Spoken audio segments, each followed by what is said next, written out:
rips the sky. The Roman Empire rises, then you and I must die. The eternal sea, he rises, caging armies on either shore, turning man against his brother, till man exists no more.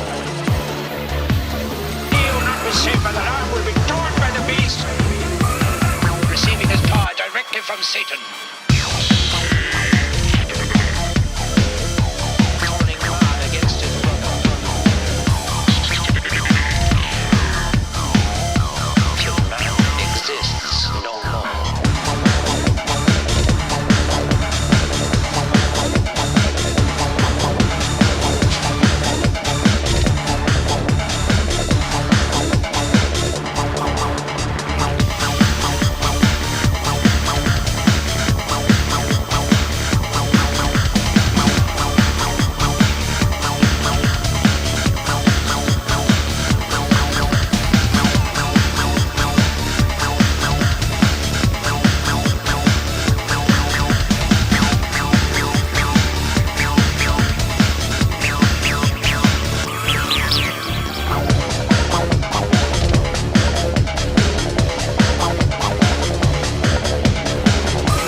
Turning man against his brother, till man exists no more.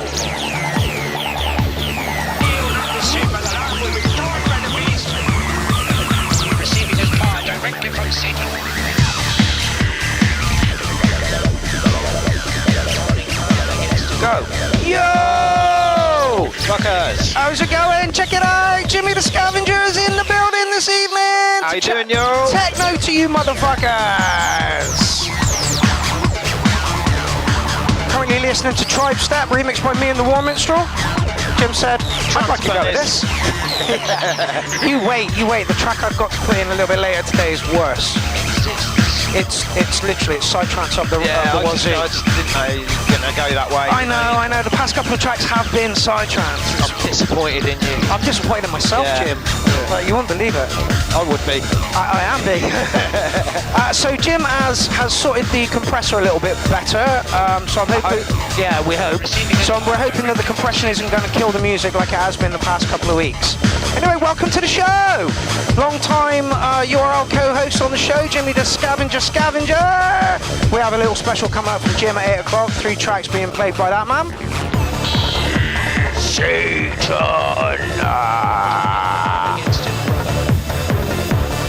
So what you all got for us this week then?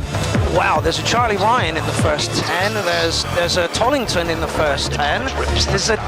There's a David Johnson up first. So you all answer. Yeah, I remember. Yeah, I know. DJ Jones got straight in there within seconds. So we kind of wanted techno this evening, and we kind of got some techno in this evening. So I haven't pre-listened to any of it. There's a lot of pre-listening going on. Yeah, you're all cheating. You're like trying to tune into the show. That's what you know. I don't know. Satan. Right, well, we are going to kick off the show with, like I say, David Johnson. DJ Jones is first up, my people. Welcome to the show, the divine lights of... No, that's wrong. Welcome to the show, the people who call them... Oh, fuck it. We'll just go in with the track. There we go. I'll sort out the intro in a minute. I'm trying to see it and I can't even see where you're reading from, mate. So Rise, original mix. I think he made this one a few weeks back because I've seen it in and out of the URL thread. URL thingy. Anyway, David Johnson, ladies and gentlemen. I hope you like the bigger screen here because everybody complained about it last week when me and Lindsay were on. So you can now see our ugly mugs a little bit better. why the fuck you'd want to do that, I don't know. But, literally. Yeah. It's like to watch two old men sit there waffling on about music. Literally. Yeah. Isn't this the important bit here? DJ Jones. It could be worse for them all. I was tempted to get a couple of beers on the way in. Oh, you totally should have.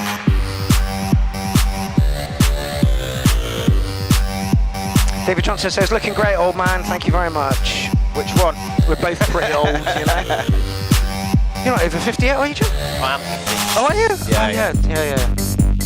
So we are old motherfuckers. Yeah, just that couple of years younger than you, mate. 45 this year. I didn't think I'd get this far. I didn't want to get this far. I know it's sad when you wake up and you think, oh shit, I might have to plan for some sort of future. Yeah. I wasn't expecting to have one, you know. I think a lot of our generation are like that, actually, mate. Actually quite surprised we're still here. Yeah. Look around every now and then and go, oh, darn. shit. Darn, I am still here.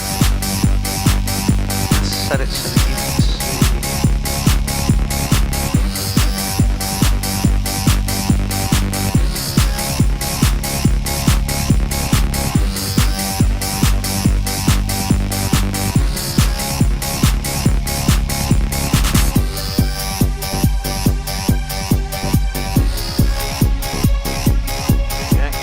Hey, and I can see comments. Where's my chart? Down here. Fucking brilliant. Look at the size of that. Oh, great. You get one comment at a time. Ah, awesome. Let's see if I can find that somewhere else.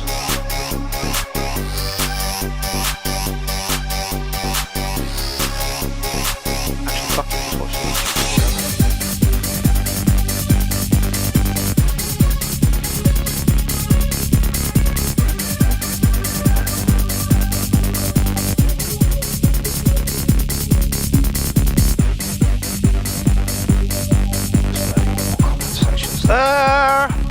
Right, so who do we have in the house? Stevie Overend, Darren Cole, Yenty Dylands, Duncan Maybury, Ben Sparrow, Bill Dredd, Andy Greggs, Ben Sparrow, Verdroid, David Johnson, Yenty, Sapro, Space Beast, Lucy H, and all the others that I cannot find. Oh, Callum. Oh, Jesus, yeah, too many. Too many. Right, hello, too many. everybody. Yeah, it's easier that way. Yeah, much easier. Easier that way. Can't be struggling through all that. I get a convenient off-camera table. Yes, you do. Awesome. Awesome. Yes, We like it. This is a much more well thought out design, this. Arms. I got arms, Breast, I can lean. back. Yeah. VK's watching this, I hope, and like cringing at my posture. Not seen her name yet. No, neither have I. I can be a messenger now. Oi, where are you? Once again, as Electronic Sound says, he's not in the building yet. I'm sure he will pop in a little later. Smash that like button and give us a share. It goes a long fucking way. It really does. Yeah, especially when it's still banned and we can't share it anywhere. And I can't be asked to actually go on and do it because I'm just share shit at the internet, basically.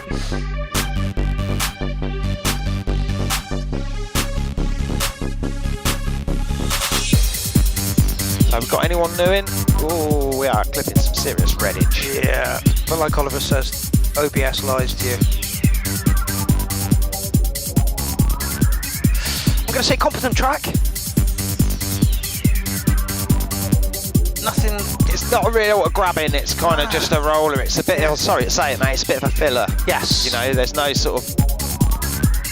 I agree with Jim. And you also kind of got it all in that first few minutes. Yeah. First couple of minutes. Yeah. You sort of kind of already had all the whole track. Yeah, yeah. I think if you're going to do tracks, like, I don't know, if I'm doing tracks, the less elements I use, the less you're going to get of each element. Yeah. Yeah, you're always going to keep something in reserve. Yeah. So the people, it's not bored as such, but like you get too familiar with the sounds, you know, and then it just becomes the same-ish kind of track. Very competent track, David, and you're still going to get an 8 on there. Everything's clean, frequencies I'd quite in the like right to place. see more movement on the actual sounds themselves. Yeah. And I know that's kind of something like I do a lot in my music, but it's something I also like to hear in other people's. I'm not so keen on just static sounds. It's why I'm not so keen on leads and things like that. It's because I think it's kind of a lack of imagination and just repeating what everyone's expecting to hear. Yeah. Whereas there's more interesting ways to get that same effect sometimes. Yeah, no, I totally agree with Jim, and it's something that Lindsay has said about my stuff as well. It's like you're either moving too quickly from something or not, or not. Yeah, you or know? you're staying on a static loop. Yeah. Which is really, it's something you've got to be, especially with like now, like with techno especially, it's such a mature genre now. You've got to be careful not to stand still too long. You know, you've always got to have something moving. Yeah. You know, it's not enough anymore to just bring things in and out, block for a whole track. Sometimes it has that good effect, and you just want to bring that extra layer in, and it works. Yeah. But sometimes you might want to think about how you're going to introduce it. You know, whether that be some sort of filtering, or whether you have like a little 1 bar break at the end of a 16 bar section.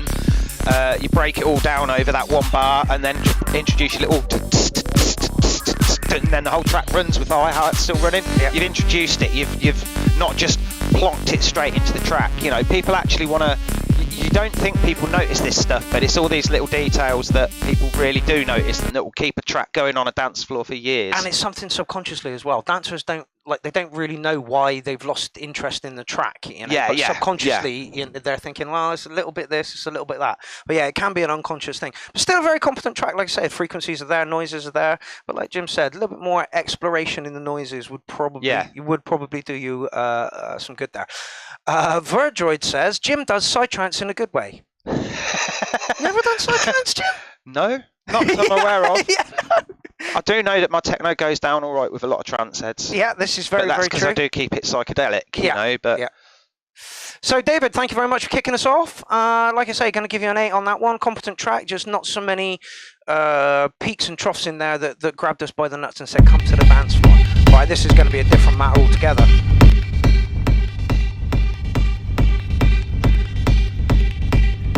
Now, this is a project you're involved with as well, isn't it?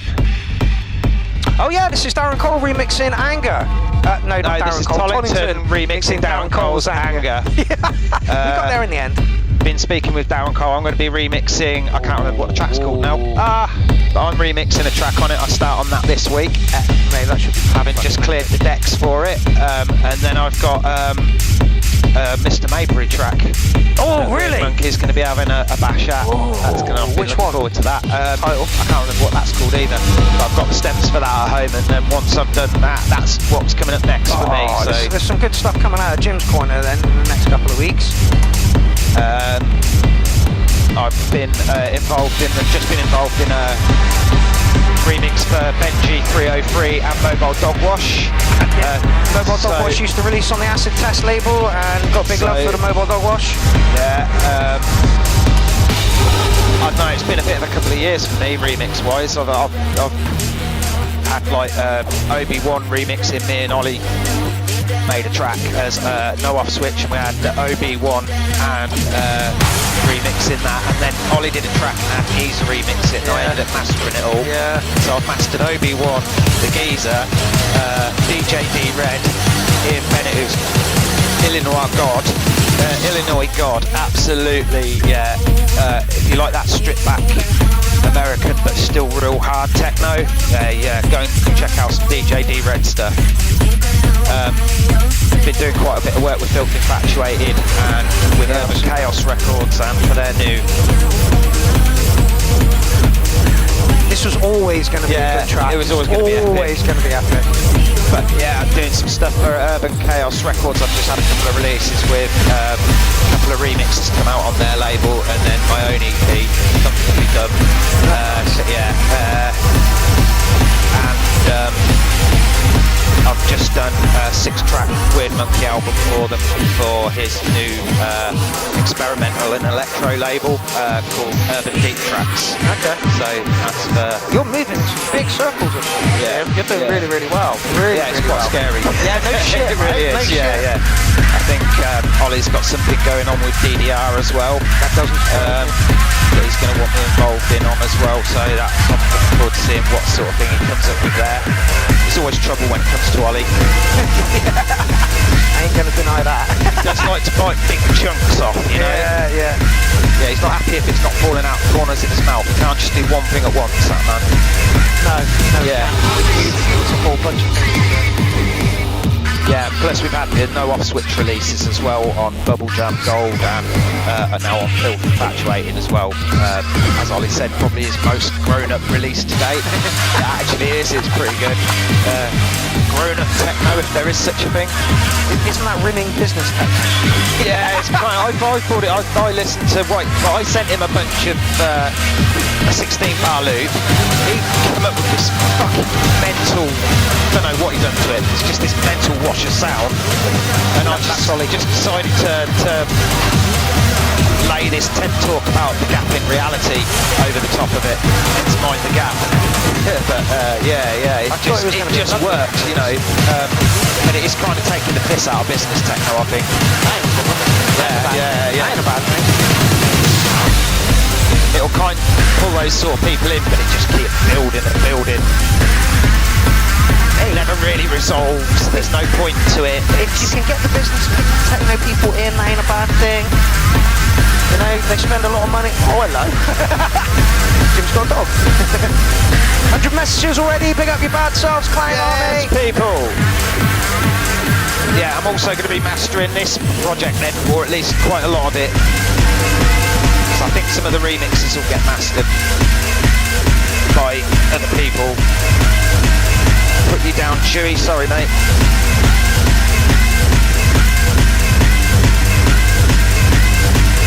Dog knows a soft touch when he sees one. Yes, it does. Is there problems with the sound, people? I'm getting some comments about the sound, so please let me know. Sound is fine, so are the mics, according to Billy Dread. That's good, because Mando says, I don't know if I want them to turn their mics up, or if I want them to turn the music up. Both are interested. Mics are a bit loud. All you got to do is fill me in, people. Ruby Johnson says, sound quality fine, track is a bit muddy.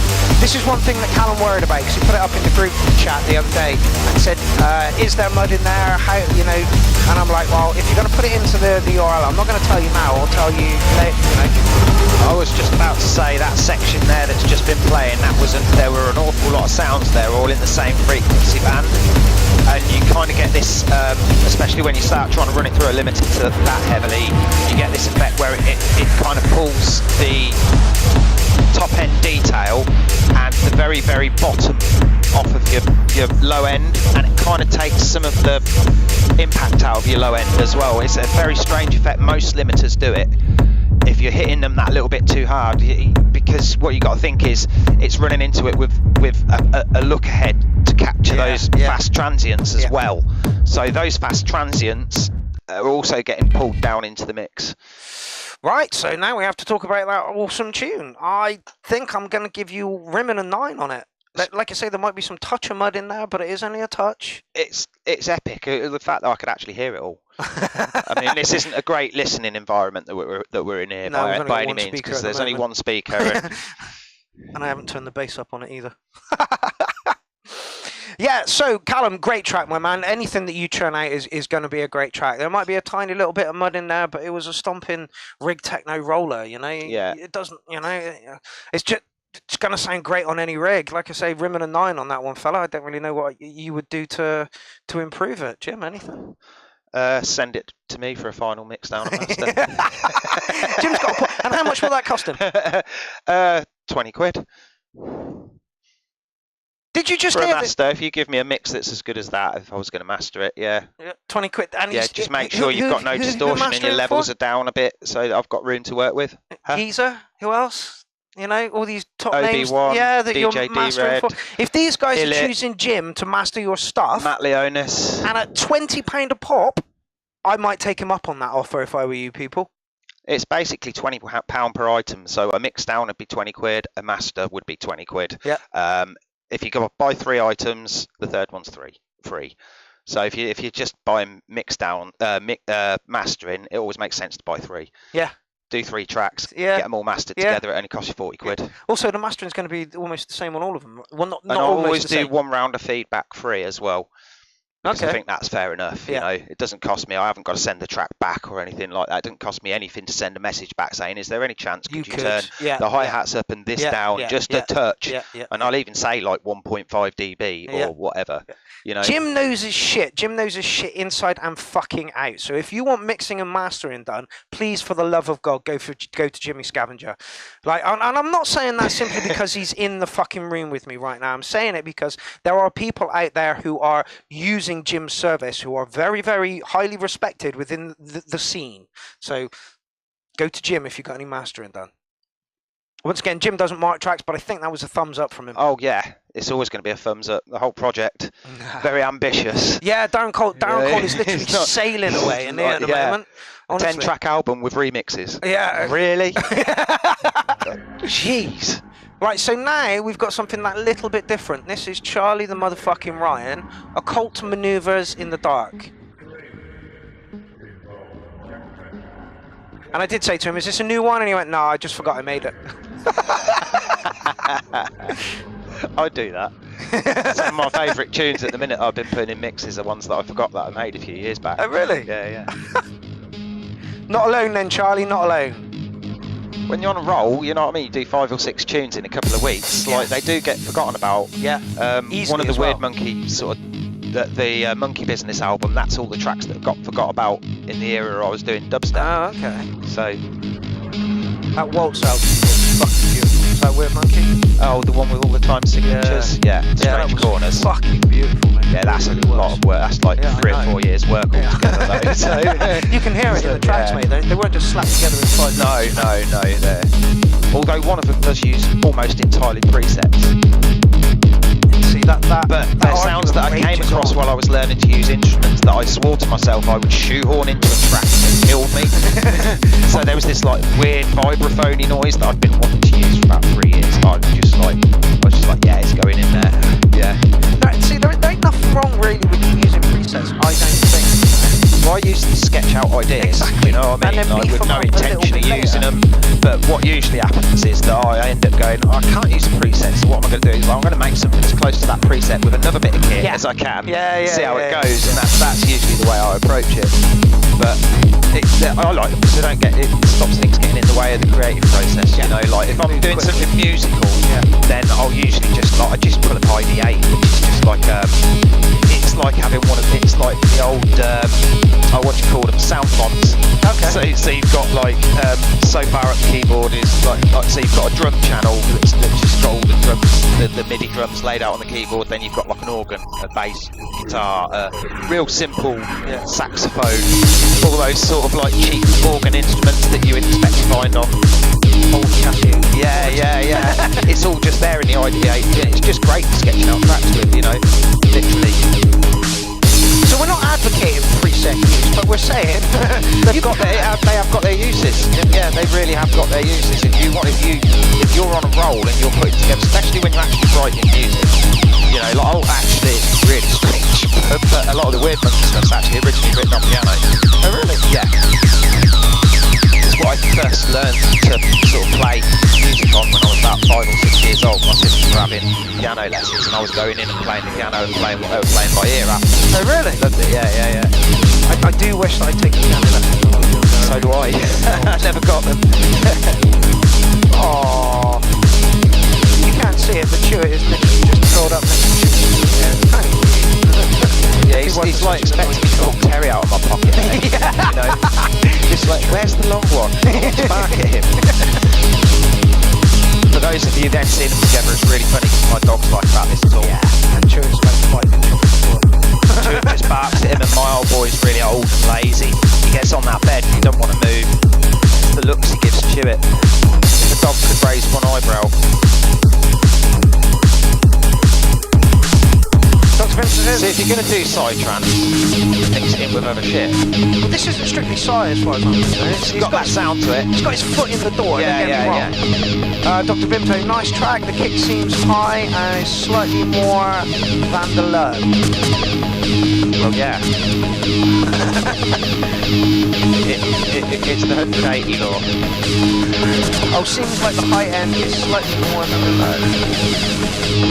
Dr. Raven says this is fantastic. It's Charlie Ryan. It was always going to be a good track. Yeah. I ribbon about the trance, but he's doing whatever he wants. Whatever this is going to be gold. What I want to see from the Degenerate, though, because this is Charlie Ryan's like second or third persona, is more of that breaking stuff. That's where the Degenerate came from. That album, Planet Thunder. Is it? I think so, yeah.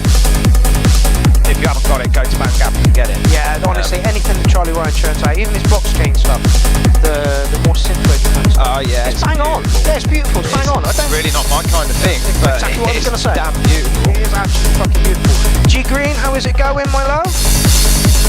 Lara is in as well on Facebook. For all those people over on Facebook, get over to YouTube. I'll stick the link in the chat.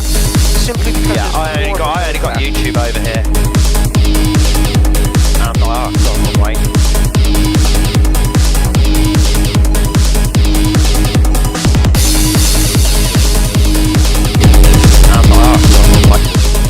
Oh, nice bit of doubling up there. Do like it.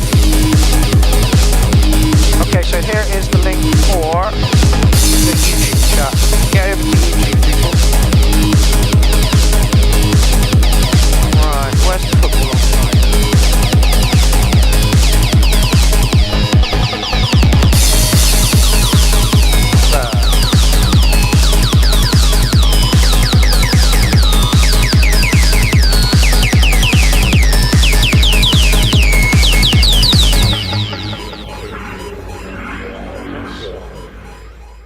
Oh, 6 minutes and 4 seconds of Charlie motherfucking Ryan. That was fucking awesome. That was good. Yeah. It's a little bit too sci-fi like yeah, it. it's that trancey thing for me as well, you know. I rib it all the time. I'm always taking the piss out of trance, but I know like People love it. people love it. People you can't call absolutely so much fucking shit love it. that so many people Yeah, love. yeah, you know yeah, what I mean? yeah. It's like it's just not my thing, you Yeah. know.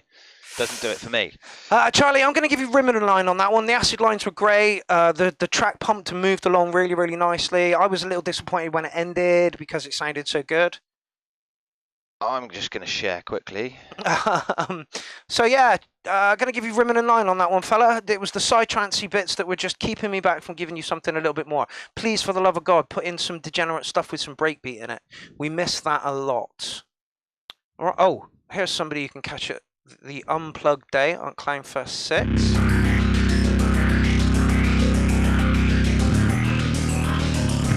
Just sort of football out people.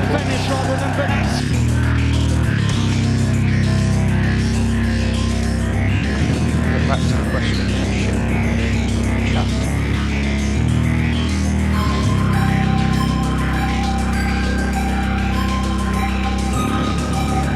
Rando, by the way, your t-shirt got posted out yesterday. You should receive it tomorrow. Crispy Bacon says 7 for the up. I'm guessing we're talking about the last track. Fanatic 12,000. Hi there, I'm late, but I'm finally here, mate. It's great to have you on the chat.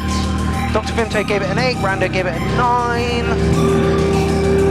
And Rando said, where was the psytrance of which you speak? It's just finished. Just taking the piss, mate. However, what I'm going to do, we're going to play this track, then we're going to give Jim his 20-minute special, and then I'm going to play you the psytrance track that we remixed from Miles. That's some heavy sub on that. Massively heavy sub. Usually this is very guitar-based. The imagery, it sounds like it should be on the game. It does. The imagery and everything, yeah. I thought you meant prostitution. Like I say, You should be on the game, your mind fella. is more filthy than I have ever anticipated. Tell me about it. Oh, I'd just forgotten. It's been a while, Jim. Yeah, it has actually, hasn't it? Yeah. We were supposed to come over to yours and BK's Beginning the to other think week. it was a bad idea not to get the beers. Shop is literally 2 seconds over the road. Dominic Hawkins says, hello, sorry I'm late, not a problem. See you on YouTube. Yeah, I was Dom. just about to say that. By the way, what a cracking interview again from you this Was week. it Dom I saw play live with you at the basement place? No, different Dom. Dom Lawson. Right. Which reminds me, I need to get involved in Clown first. Yes. Yeah. Yes.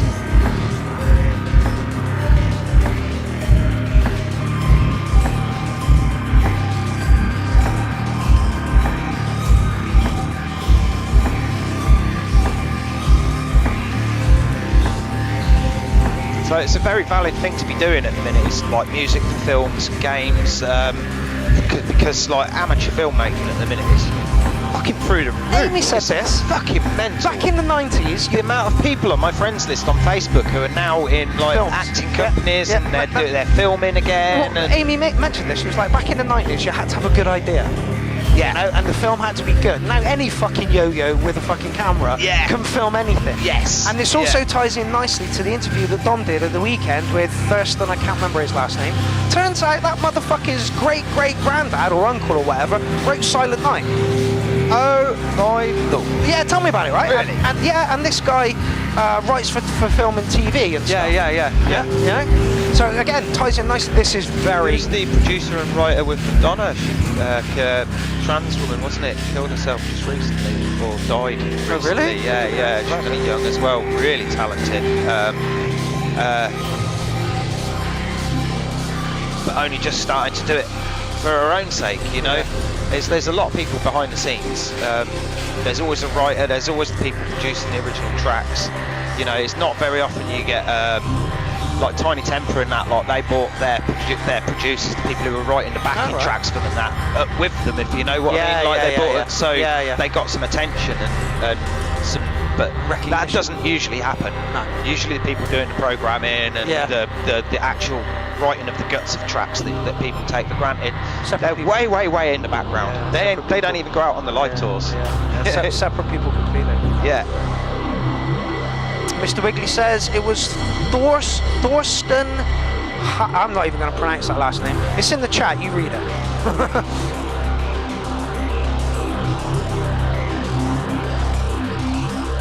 This is more Really nice simple work going on there. It's more soundscape track though, yeah. No, it's had structure, it's had everything it needs to have. It would make a brilliant bit of the game.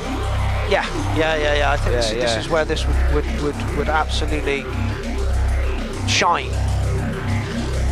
For me, it's a bit too I was listening soundscape. to a What Records mix someone done on YouTube the other night, and actually there was some stuff that was quite similar to this on really? that. Yeah, well, I was like, how's this even really fit in here? But the guy was playing it, and it's had loads of listens. Well, that one has had 30 views. Again, it was more soundscaping than song for me. What would I do to improve it? I'd stick a kick under it, but then I'm going to say that about every fucking soundscape I come across. I am going to say it did sound really nice through the one speaker I got here. Yeah. Sounded really rich. And clear. Yeah, and I, that's what, like I say, this guy usually does guitar stuff, so I was expecting that. The score I'm going to give you is based on the fact that it is a soundscape and doesn't feel like a track to me, so I'm going to give you a 707 on that, and I think that's really mean, simply because the work that was done there So this is why I don't do was the adequate. scoring Yeah, thing, I know, it's you know. just like, But then I've backed myself up on that like time after time. I come from a thrash metal acid techno background, so if it's not thrash metal or acid techno, you know, it's not going dum dum yeah, dum dum you're gonna have a hard time, gelling with me. However, I did like it. Noises were there. There was no mud in it. It was clear, like Jim said. There was structure to it, and it moved along nicely.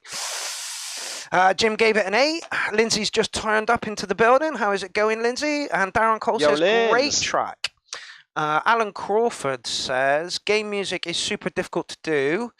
I did some I thought a you few said years gay back music then. for Particle Drift in a VR game, and it took ages to get right. This was the general consensus from what Mr. Wiggly was saying about when he was talking to Thurston, I believe his name is, at the weekend. Honestly, the amount of prep work that goes into it, and you've got to time it so that it's right, or it's got to move in a certain way, and that's not for me. That's programming up the bottom hole, and if you can do that, good on you, you know. It's fun. Yeah, well, it can be if that's what you like doing, you know. I'm quite getting into it at the minute. Yeah. It depends on. I've been playing with sort of virtual modular gear. So yeah. it's Oh, like, we're coming up to that. We're coming Yeah. up to that, Jim. I think it's the state of mind that you have as a producer. If you like programming, then go for that because you know that's a beautiful way to earn some cash. If you just like throwing noises around like me, you're never going to do it. You know, big kick drum, acid line, throwing noises around. I'm just never going to write for TV. It's just not something I'm going to do. Right, moving on. Oh, Jim special. Oh, So here we let's go. go here.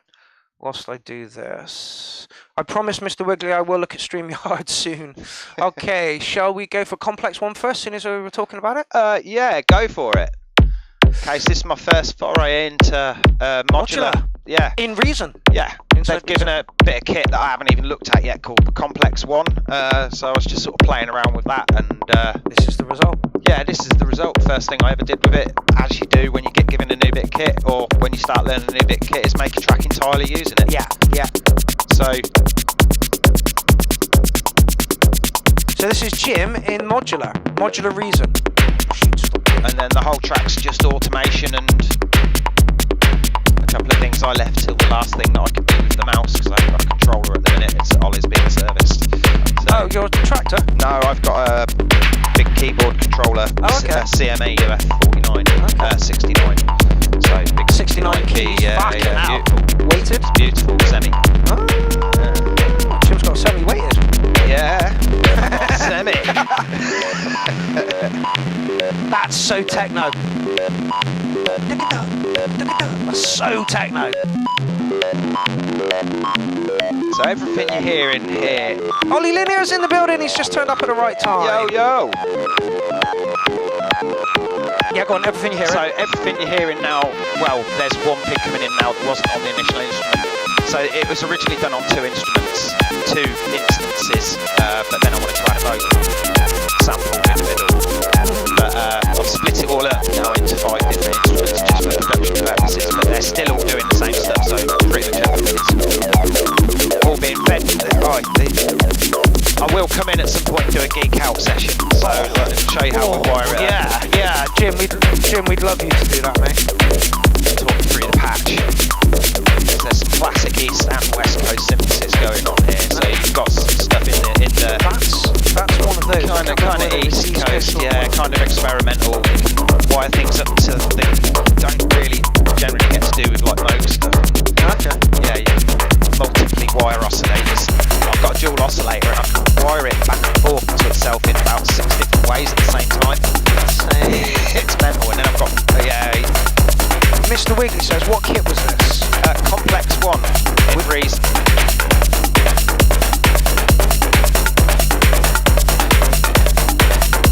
We're doing really well for the Saints tonight. That is so techno, But Jim. the ride is FM synthesis. The clap is noise controlled with multiple envelopes. The hats is a different type of noise being controlled with LFOs and envelopes. See, like for me, the hits will come from here. He's making them out of FM fucking sine waves or whatever, and I'm just not. So the kick at the main sort of acidy AME line that's going on, hooked up 3 oscillators, sort of hooked up to each other. So one's producing the sub, the other 2 are producing the overtones and all of the harmonics. But they're both playing the same thing. The kick, if I extend the kick to its full length, it's playing that pattern. Oh really? Yeah, because that pattern is modulating the waveform shape of the kick. This is why I don't do modular. This is why I don't do modular. I'm a 1 knob per function kind of guy, and if it doesn't do 1 knob per function, then it's out of my fucking. With a 1 knob on this setup, yeah, it and the whole changes thing. everything. Yeah, it's all gone. It gets complicated so fast, modular. Which is why I've got massive respect for Ollie Berry who does that. Oh, yeah. Oh, it's terrifying. Will says love the sounds, yet he's giving it a 9. Mr. Wiggly says thank you, saying brilliant. Yeah, Jim, this is a clear 9. Clear 9. It's just honestly. Oh, hairs are going up all over. Oh yeah. I haven't had, honestly, Give the man goosebumps. I haven't had that from a techno track for a long time. Still only give it a 9. Give me a 10. Yes, oh yes, oh yes. I'm not sure you have. Yeah. I'll go back and find it. I swear to God, I'd give you a 10. It's just lovely techno, Jim. Lovely techno. Thank you. I was happy with it. It's been bouncing around in my caravan for the last couple of days. Fucking loon every time I've had the chance with it on the big speakers. I'm not shocked. Yeah. Okay, so next up we have. Oh yeah, my version of. You heard last week Ollie played his tune that he made with Thriller's vocals. Yes. Well, the three of us, me, Daniel Hart, and Ollie, all made a track. And this is my one. Using the same vocal. The vocals fitted perfectly over what Ollie was doing. Yeah, I'd like yeah. to see what the audio take was. The vocals were just over the top. Well, I feel a bit bad. Well, Why? you'll hear why. What have you done? Used like 2 pieces about this big. The whole vocal? Yeah. Will says this is a good advert for your mixing skills, Jim. Why do you think we wanted to do a 20-minute special? Once again, if you've got mixing and mastering that you need doing, Come hit me up. yeah. I believe John Doe's doing mastering as well, and he's like £40 a pop, so you're already half the price of other people that are out there. And Well, I'll do a mix down and a master. £40, yeah. And you get a round of feedback, so which is not so much necessary with the mix downs. Although I do sometimes, I've been sent mix downs where people have forgotten to back off the EQs that they've used. There's no point sending me the track you've already mixed. You kind of have to. I get that you want a certain sound, so you give me that, but back off on your EQs and any filters you're using. Just back off on them. Don't hit them so heavy, because otherwise there's nothing for me to work with. Yeah. There's no headroom. Yeah. Duncan Mabry says wicked, great stuff, Jim. Darren Cole says good stuff. Alan Corford says hefty kicks, hefty techno kicks, 9 cats. Rando says got some bass on. You should do, this is Jim's stuff, you know?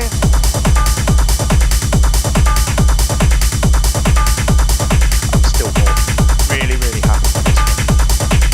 It's actually kind of works as part of another project I did that I've not released yet. I keep holding back on. I just can't help it. I just keep holding it back for some reason. Anyway, that's that. Right time isn't quite there. Shit pit. What's the other one? I can't think of it's too similar. It's almost built out of the same setup, and I very rarely do that. I usually build a whole new setup for every track. Hey! VK's just popped her nose in the door. How you doing, honey? David Johnson's giving you a 9. Just popped in at the right time. Is that a delay on the kick, Jim? Asks Alan Crawford. No, it's actually 4 kicks. Really? Yeah, 1, 2, 3, 4. The three. So you've got your main kick, which is separate and on its own. It's a mono kick, so it can't bleed over itself because it's longer than the actual quarter of the bar. So make sure it cut off by it being mono. And then there are 3 other kicks that are actually in a group that are muted together. Not playing them exactly at the same time. And then but the last one is muted by the original kick. Okay. Yeah, and that way, if I end on that one, that last note will ring out naturally. The same as the kick will ring out naturally. It won't just cut off at the end of the quarter of the bar. Bugs me, that does. I love it when Jim comes in. He's a fucking geek at it. It really is. Like, he's talking French to me at the moment. You know, I use 1 kick. And might have some sort of delay, the Sherman on it. It's very similar to Oliver's. It's not quite as fast. Yeah, Oliver's it's a little bit pacier. Very similar, very similar. Yellow says great flanking sounds, 9.5. And Rando says that has sigh.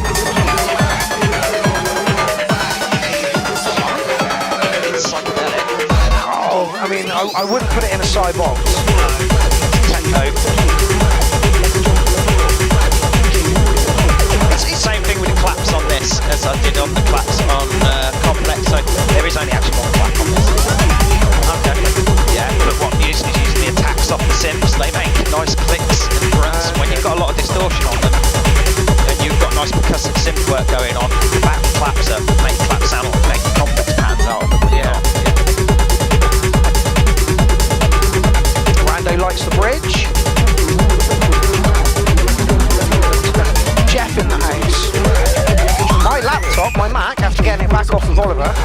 is called Jeff.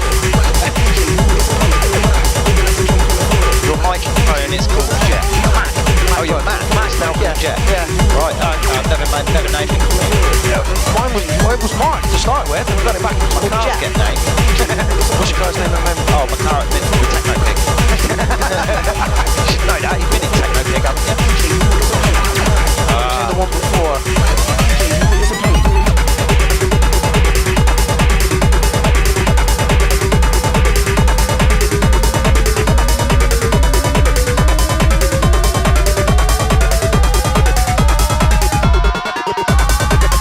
Droid says God mode. Hit him up if you've got mix and mastering to do. Not even joking.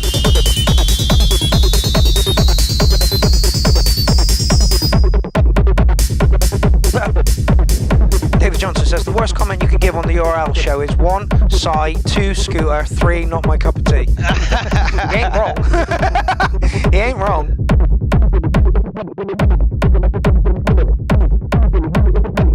Jeff with a J, Alan. Always with a J. Yeah, apparently it's got some reference to do with ads. Another 9, Jim. Probably going to up it to a 9.5 actually. Thank you. Right, and you got a choice between this, or do you want that W1? Well, we'll go for the W1 as well, mate. Oh, alright, and fair enough, yeah. Okay, well, this is the latest thing I'm working on right at the moment, so this isn't actually finished, this is actually a work in process. Is this the Weird Monkey one? Yeah. So, there's a few broken techno tracks that are going to be on an album released early next year on Urban Deep Tracks. Alex Buchanan's new label to go with Urban Chaos Records. So it's doing all experimental stuff and that, so I thought I'd get in there with some broken techno. I like the kick drum. I can't do it myself, but I like the kick drum. I think it gives everything kind of like an ash shake feel. Yes, it does. Carnival feel. Yeah, it's something I can't do. I don't know why my musical brain will not let me do it. Putting any kick in other than a 4/4, and my brain's like, what are you doing? But you can do breakbeat. Yeah, That's what this is. if I'm doing breakbeat, that's fine. If I'm doing techno, it's got to be 4/4. It's ridiculous. I don't know, it kind of works for me. Oh yeah, this is beautiful. You know, like I say, that world stuff that you did in all that funny timing, that was just fucking sublime, mate. Yenti says needs a master. This one's not actually finished yet, so. And it's still hitting the same levels as the last one was. Yeah, it's had a rough job, just so to speak. So I wanted to put it in a mix the other day that I did, so I did a mix for Filmcast, for Mark Neenan's Filmcast, Film Factory Records went off new, it's now up on Mark Neenan's SoundCloud, and I wanted to include a load of the Weird Monkey broken techno stuff, so I've got this one to the state where I can just about play it. It's definitely right enough.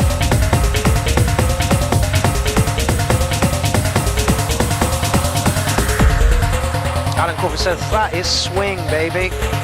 Honestly, it will give you that ass movement that you're looking for.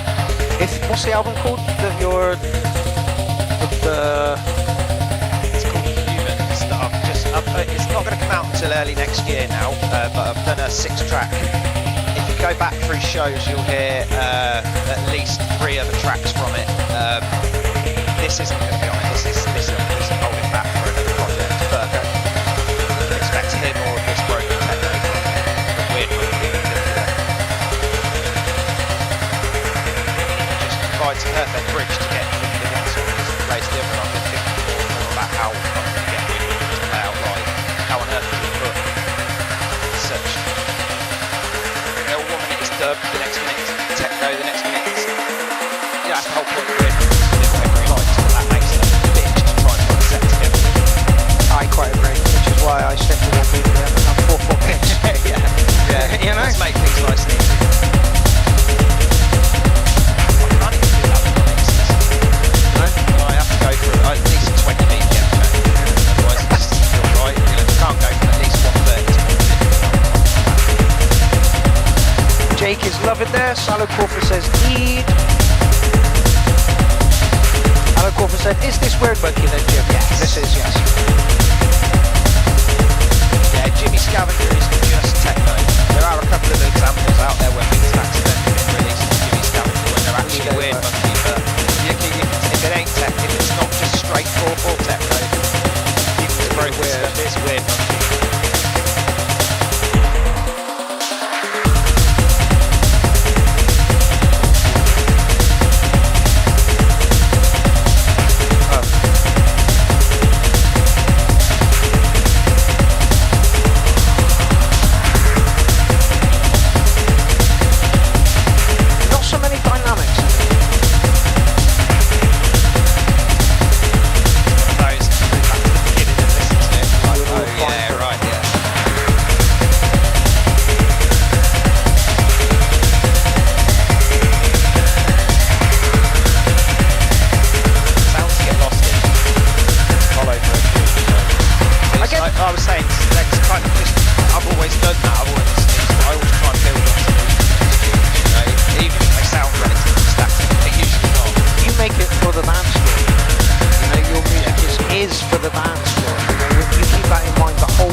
Dobbs on earlier.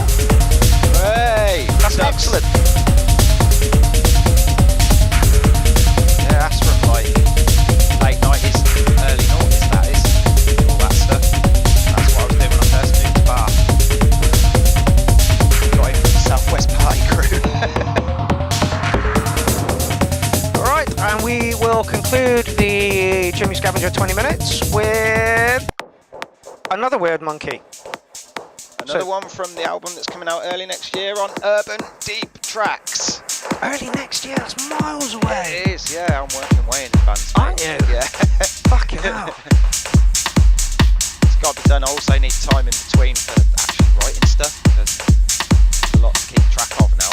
It's ridiculous. I'm working 4 or 5 labels and doing mix and I totally get that. I totally get that. Like, I don't even know where half the tracks I've produced in the past like 6 months with Warren Dancy live on my computer, you know, so how you're keeping track of all these mixed mastering jobs plus your releases and the new album is just beyond me. My brain can't take it. It's the remixing work that sort of pushes it over the edge. It is, it's like, cause that's the stuff I've taken on freely and it's like, I know I've got like all this on my plate already. Yeah. I'm like, I'll do it. I want to do it, that's the thing. Snatched up from Avery's arm off, like quick, get another one in there, yes, definitely.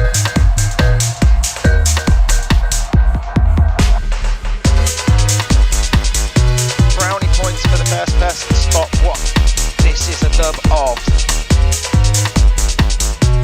I know. Everybody knows that tune. Did you play this to me the other week? Ah, I know You're that. not allowed to. No, I know. Already. Yeah.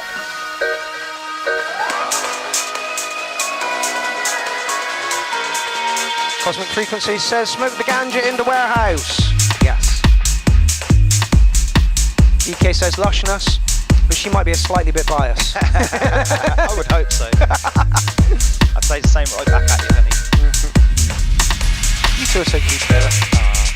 You really are. Cute way, isn't it? Yes.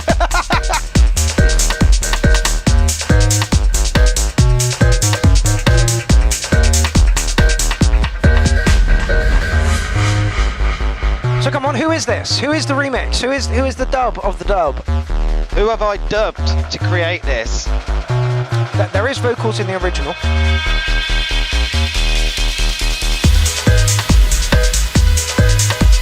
Rando's just giving you 10 cats. Top Gear, Alan Crawford knows what it is. It was only after we listened to the original I went, oh, it's the Top Gear.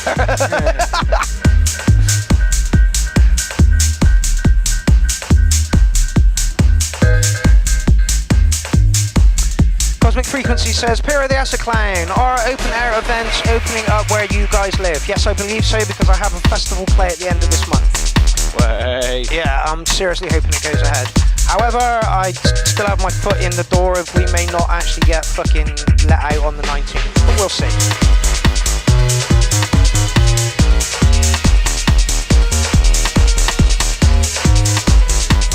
Yellow's giving you 10 as well. Hey, thanks guys.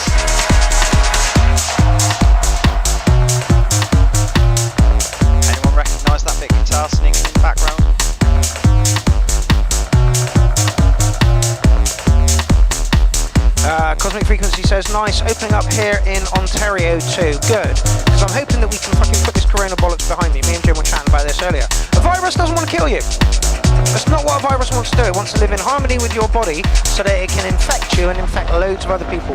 And we have billions of viruses, you know, the cold viruses all over us. Mr. Wiggly, thank you. Someone finally. Can you name the track though, Mr. Wiggly? I bet you can.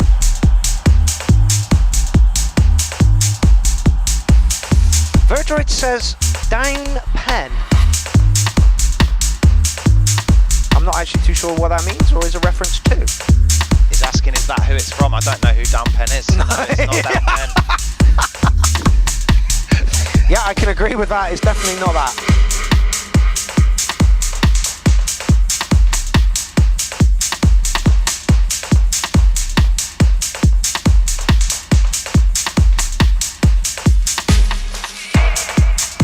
Space Beast says, I am the virus. You literally are, my man. You literally are. Jim, I'm going to give you Rim in a 9 on that one. Great track, lovely dub, but just a little bit slow for me. So, unfortunately, that's why, you know. You'd be surprised at the 140 BPM that it is. Is it? Yeah. You're shitting me. No. Fucking hell. The thing is, if you turn it up loud, it sounds like it's faster than 140 BPM. Okay. That's reggae for you. Yeah. Anything dub-wise, anything with a bass line like that, and when you strip it back, it always seems to make it sound slower. Weird. But you were getting awesome scores. Remember those bass lines run at half time. Yes. Yeah. Yeah. Right. I'm really sorry to do this to you people. Like really sorry to do this to you people. Here is me and the War Minstrel remixing Kazan 303, and somehow it turned into a side trance track. Like that.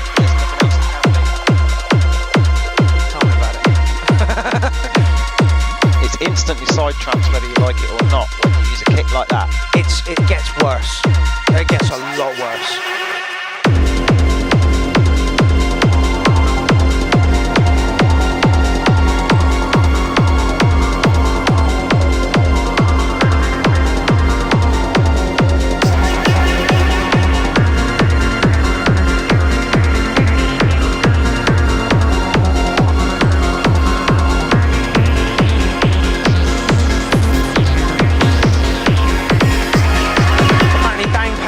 Dawn Penn is a reggae artist, yeah, but no.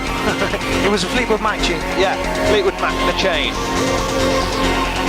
It had to be done. It's one of the things that have been in my head for a long time. It just had to be done. I've had nothing in my head with that shit at all, but I want to do it. Yeah, I know. I can't help it. I've got loads of things in my head that I still want to work into my tunes if I can without people noticing. I've been getting away with since the very first release. It's like shoehorning samples in that I know other people have had stuff taken down for. That's just cheeky.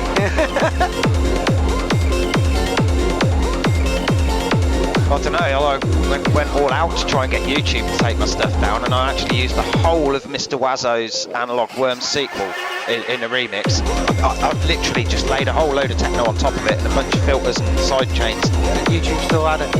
And it's literally got the whole tune in it pretty much untouched, apart from where I've doubled one note piece over in the middle. It's pretty much untouched. And it's still up on YouTube, yeah? Bonkers, About 5 years, 6 years or something. Bonkers. Yeah, and I know other people, and it's actually, I've put it up, Mr. Wazzo, Analog Worms. That's why it's still there. It's like, just as long as you I credit claim them, you're nothing fine. for it whatsoever. Just as long as you credit them, they're all good I've never with tried to make any money from it.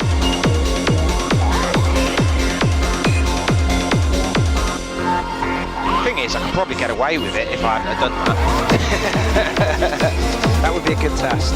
But the other thing to do is look out for things like white label releases, especially a cappellas and stuff. That's where I did that Pull Up the People MIA remix, and no one can say shit about it. I can't make any money from it, because she's got the intellectual copyright on it, obviously, but although her agent about 5 years ago tried to tell me differently.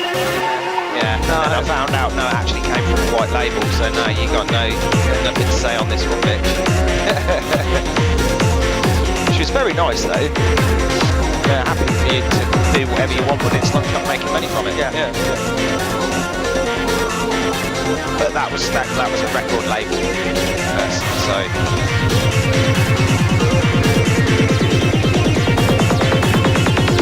Trying to say they own the copyright.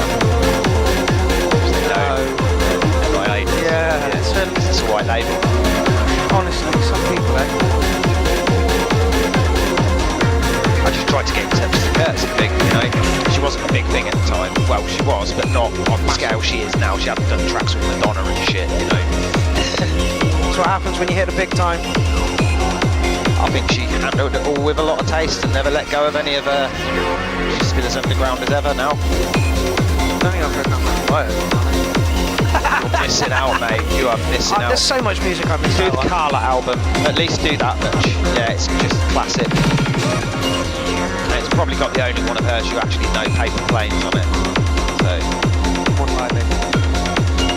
Professor Dick Mead said, it's not all half as bad as I expected Psytrance to be. I've deliberately tuned out. It's like my brain does it as soon as I'm not very good at blocking stuff out actually as a general rule. I ain't got much in the way of filters, but Psytrance. Really very quickly I hear that Eastern sound in particular. It came from Miles's 303, it's literally, we just tamed it a little bit. Sorry Miles, I know you love it, but that Eastern sound in particular for me is, it killed trance in the 90s, so the early 90s when it was still really adventurous and different, especially platypus type stuff, and Matsuri Records, the first few releases on platypus were really good. And then they just went banging out. Yeah, but trance didn't go anywhere, it didn't move. Kind of got stuck. And that is what John the Dentist wanted to do for Hard House in Bristol. Hard House was big and he wanted to pull it back and start doing more trancey stuff, and as a result the nights he was putting on died. Sadly. It caters to a very specific crowd. Yes, it does. And it is a crowd that is well catered to. Yeah, well catered to. You know, well catered to. It's like I say to people about the London style techno and that. It's like it's all well and good and I love it. Don't get me wrong. I'll go to a big fat warehouse party in London and I'll have it to that stuff all night. I love it. But I'm not going to be making it because too many other people are doing it. Yeah, and it's just not what comes out when I sit at the computer anyway. You know? Yep. So I've there only you go, got a ladies and certain gentlemen. amount of control over what I do. That is a Psytrance track. I'm actually like, yeah, wow. I knew Warren was into his trance. Yeah, he did say that he had a bet on with some of the Clown Army, and he was like, "I bet I can make you make a Psytrance track," and there it is. So hopefully we can bury that now. Yeah, we don't have leave to do it all that. behind now, please? Please. No more Psytrance. No more if I ask Psytrance. really nicely. Okay, so next up, Dr. Vimto, Neil Dalian, who I believe is in the comments section. He does some very regular modular stuff on Facebook.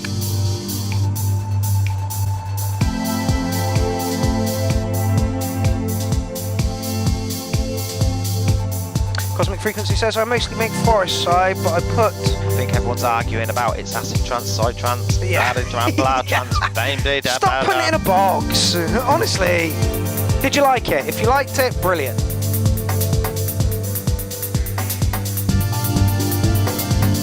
David Johnson, the bass line could have about the same volume as the bass drum. Nah. No, you'd be surprised on that one. Yeah, it's about 80% of your level of your kick. Any more than that, whether you like it or not, you ain't going to get that defined kick. Especially on the faster trance, because what you've got to bear in mind is that kick's got to do that sweep down far enough, quickly enough, before the half beat comes in and the bass cuts it off. Because you can't have them both going at once. Otherwise, just phase issues and it just sounds like mud and shit. So, something I've pointed out to many side trance producers is like you have either got to find a way of making sure that your kick and your bass sound are running off the same sine wave or whatever, so that they're in sync with each other, or you've got to have the one cut the other off. There is no in between. And there's easy ways to achieve both once you know what you're doing. I personally prefer just cutting the kick off with the bass. If you're going to do that, not with a side chain either. I mean, literally physically cut them off. Okay. like literally, so there's an audible click when you haven't got one or the other playing. Like load them both into a kick, drum box, put them in a mood group.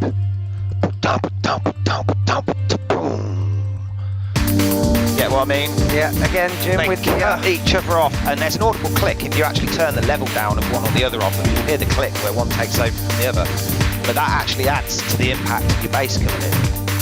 Yenti does about 4 acid lines in that tune, mate, and one that we put in, but they've been suppled. Yeah, Miles tends to use a lot of the high frequency. Use a shorter kick, but when you talk about a shorter kick, what you're actually talking about is that what the kick drum is doing, especially side trans kick drums, it's audible, is there's a pitch envelope going. So you start at a very high pitch, coming down to a very low pitch. That sweep, once it goes past a certain point, causes you to feel a whoop in your chest, which is the kick pit part you want. Now, you can only have that so fast, and then what you actually end up with is kick, click, thump, rather than choo, choo. So you don't get that defined side trans kick anymore. So then you have to resort to other ways of doing it, which is usually to just use the top of the kick and then use a pulse underneath, running at double time, because then again you haven't got the phase issue of the bass and the kick. Yeah, but you still get the whoop, whoop, whoop, whoop. But then we're verging on psychoacoustic territory there. You're tricking your ears into thinking it's hearing something that it's not.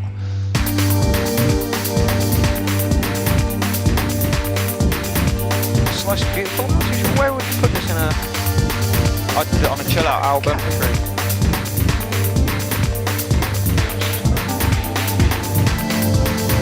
It's a bit kind of smooth and straightforward for my liking, but those are not bad things. It's not unpleasant. Yeah, no, those are not bad things. Again, we were talking about the 3-chord shuffle and why the 3-chord shuffle is more popular than stuff that's really complex.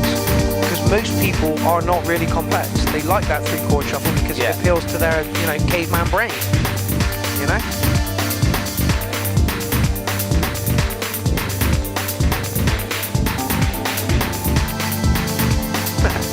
Rando, we prefer not to talk about side trance at all.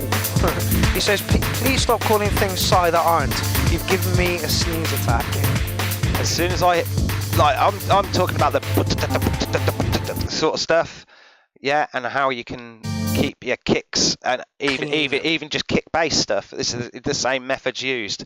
How to keep your kicks clean, particularly when you're doing faster stuff. Yep. Which is really, really important for pulling mud out and not making it so that the frequencies are clashing.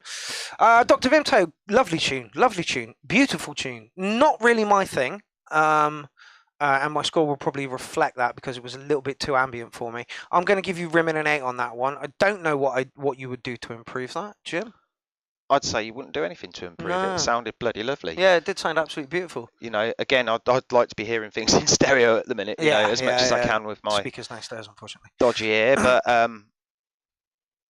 No, that was really nice, nicely put together. Just sort of a bit sort of simple and straightforward for my taste, but I listen to stuff like Plaid and Fortet, so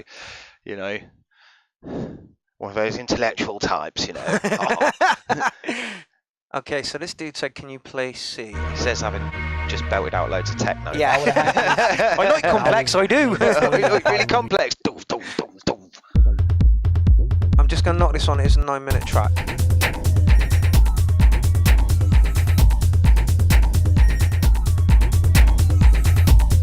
Dr. Vimto says, no problem.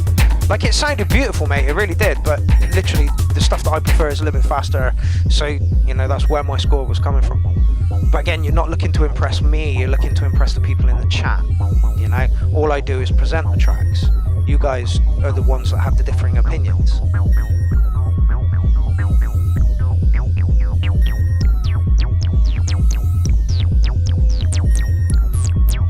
Is this at the same level as the last track? Or have you turned it up? And I haven't turned it up. A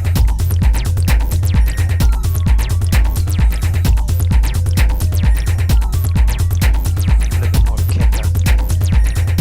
I really quite like this. Yeah. Simple is good sometimes. Nice little chiming changes like that,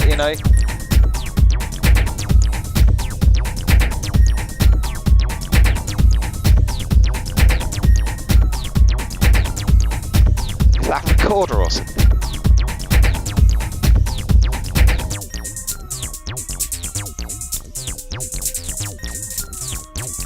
I see where you're coming Yeah, from. yeah, With that's a that. It does sound like some sort of wind instrument. yeah, sort of wonky recorder noise. I like it.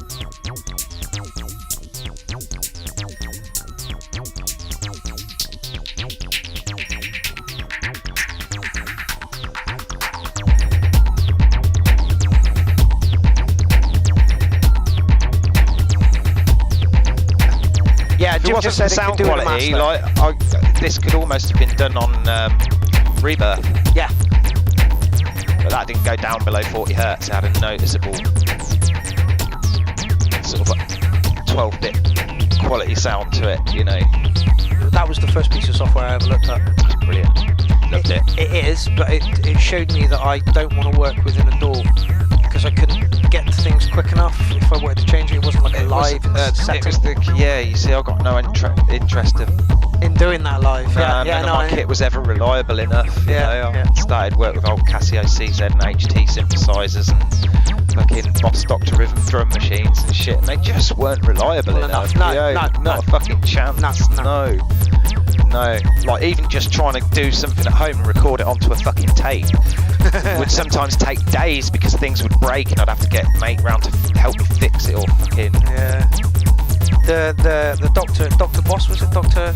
Boss Dr. Rhythm. Yeah. I had a little tiny one that my uncle gave me. Is that the one with the pad on the front of it? No. It just literally got about 8 buttons and 2 menu things. Like it's about that big and 8 buttons across the 16 buttons across the bottom. Limited. Very limited. Yeah, it's like there weren't any change in the sounds that were in there. It just played the sounds it played. You know, you could create your own rhythms, but there were only 4 slots to store them in. But there were about 128 slots of pre-built rhythms that were fuck awful. Yeah, it's just like sounded like kids doing random. You know.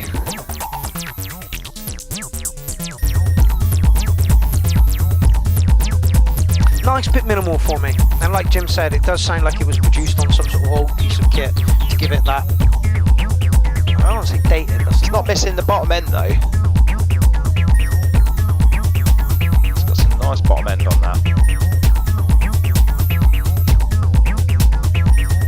I quite like it. It's very simple and very minimal, but I do quite like it. But I've got to be honest, it doesn't need to be 9 minutes long. No. Where are we now in it? 5 minutes and some. It's like alright about being about the journey, but you've got to remember that 303 journey has been done so many times. We've had it is literally over catering to a market that was over catered to sort of 30 years ago nearly. Yep. So it's, for me, it's like, yeah, it's a nice little nostalgia trip, but that'd be my one criticism really would be, why 9 minutes? Yeah, I agree with Jim, 9 minutes is way too long. It's got a journey in there, but the problem is it's taking such a long time to get us to where we need to go. But again, like Jim says, it's got some bass, it's got some thump, it rolls along nicely. If someone was opening up a rig and they put that on, yeah, you'd be like, oh, I'm in for a wonky night here, this would be quite good. Right, are we listening to his next tune as well? No, this is the same track. No, it's not. Yeah, literally. Yeah, literally, this is the same track. Oh yeah. Alan Crawford hit it on the head, like the chunky bits, but here it's a 7. Yeah, I kind of agree. Everything's in the right place, but like Jim and Alan said, you could have pulled this down into sort of 5-minute track, yeah, easily. 5 to 6 minute track, which I think is like enough. I remember Minghead like saying, like the first time I played my tunes to Minghead, Jeff Jeffington, Mr. Unknown Sound System, fucking so many years ago, he said, I like that they're not all 10 minutes long, they're all like 5 minutes, and if you can't get your point across in 5 minutes, then you're doing something wrong. Innit? Yeah. And I was like, oh, nice one, dude. I always thought my tracks were too short because I couldn't be bothered to finish them, but, you know. Not the case. No, it's not the case. I've done it. I'm bored of it now. Stop. I think the problem is a lot of producers get lost. You know, like, where are you aiming it for? Are you aiming it for a dance floor? Are you aiming it to be listened to at home? You know, and then you kind of just get lost in the loop. I do it a lot. I can spend an hour on one fucking 8-bar loop, just over and over and over. You know, I'm enjoying it. Nothing. I do it for some hours, days. yeah. You know what I mean? Looking That for a one certain, it's just got to be a certain way, and it isn't. Now I'll go away and scratch my head. Sometimes I'll have to go and consult YouTube videos, which is the worst. Fucking trying to trawl through for someone that doesn't absolutely suck or can actually talk. You know. One of the problems I have with YouTube videos is I'm after like maybe a minute's worth of information of a whole hour. Don't want to hear about their Patreon and everything else. No. You just want that 30 seconds of information. Like, and then I'm off. I know that you can do this, I just can't quite remember how. Please, I know I can do sidechain routing directly in the desk in Reason, right? Can I ever remember how to do it? No. Can I ever remember what the video is on YouTube that shows me in very quick terms? No. No, I always end up trawling for about 20 wankers that go, want you to join their fucking page. So, don't forget to like and subscribe and maybe give me a share. See, this is why I hate saying that, because every fucking YouTuber or everybody says that. But this is a bit different. Like, this is a completely different situation to that. Yeah. Okay, so we marked that last track. I gave it a 7. Again, nice track, bit minimal. Like Jim said, if you can't get your point across in 5 minutes, 9 minutes is excessive, and you know. Oh, all right, where are we? But I believe Jim liked that one. I did like that one, and if that were the first thing that come on a rig, in amongst a bunch of rigs playing what the kids play at their parties these days, I'd be stuck to that rig like glue, hoping for some proper wonky music. Bang on, Jim, bang on. All power to the kids for doing it. Yeah. You know what I mean? Like, I wouldn't want to stop them, you know, and I wouldn't stand in front of the rig and moan about it either, because I think that's being a wank. Why go there? Yeah. You know what I mean? If you don't like the music, you know, go and chill out. I really like the people. Yeah. They're such a cool bunch. You know, I'll forgive them their music just because they're actually doing it. You know. Yeah, I've got big respect for anybody who's putting on a free party at the moment. It's fucking challenging times like that. I'm guessing you saw that French Tech thing the other week back? Yeah. Where that fucking dude lost his hand? Yeah. Savage. Don't worry, Darren Cole, I am still... We've had it here, just as bad. Some girl nearly lost her leg at that party at Halloween in Bristol. Really? Let's not forget that. The police dragged her off the dance floor. Police dog dragged her off the dance floor. She faces life-changing injuries. Yeah. And, you know, what was she doing? She was dancing. Yeah. She wasn't even aware the police was there. Yeah. She was off her little nut, you know, having a lovely time. Yeah. Have a guess who it is. I'll be remixing this dude in a minute. This is a proper maestro at work. And I already said in the comments as you posted it, I'm just going to mark this now. We'll just give it a 9. I don't think Duncan has ever put a tune in where we've gone, oh, dude, you could improve on that. Armchair dancing to Duncan Maybury. Naga for the win. I've made no secret to him. I absolutely love all the Naga stuff he's done.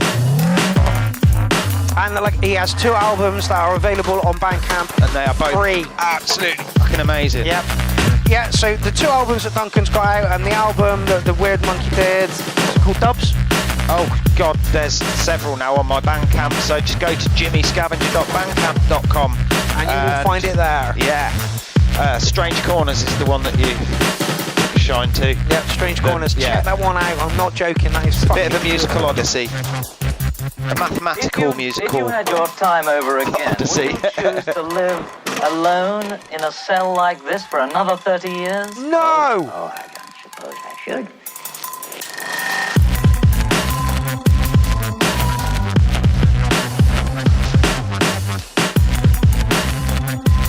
He's giving it 1,000, and Dean Daughters is just clapping away there. Which is rightly so. Rightly fucking so. Fucking straight. This is another bad boy.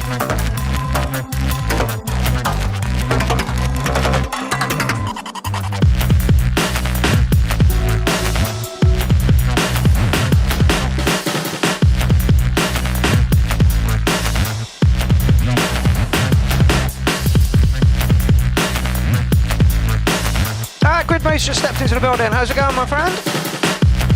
Don't forget, Grid Mode is doing the next Fanoob Clown Army takeover. He's got a shout out in the URL. If you've got any techno tracks, please pass them to him. I chucked in the track you heard. Crikey, yes. Sorry, mate. Yes, I shall do. Good. Yeah. That means you're getting some Jim Scavenger in there as well. Might throw a wonky one at you. Do it. Do it, Yeah. do it, do it. Test him, test him, Yeah. test him. I've done it. I've mixed it with straight 4/4.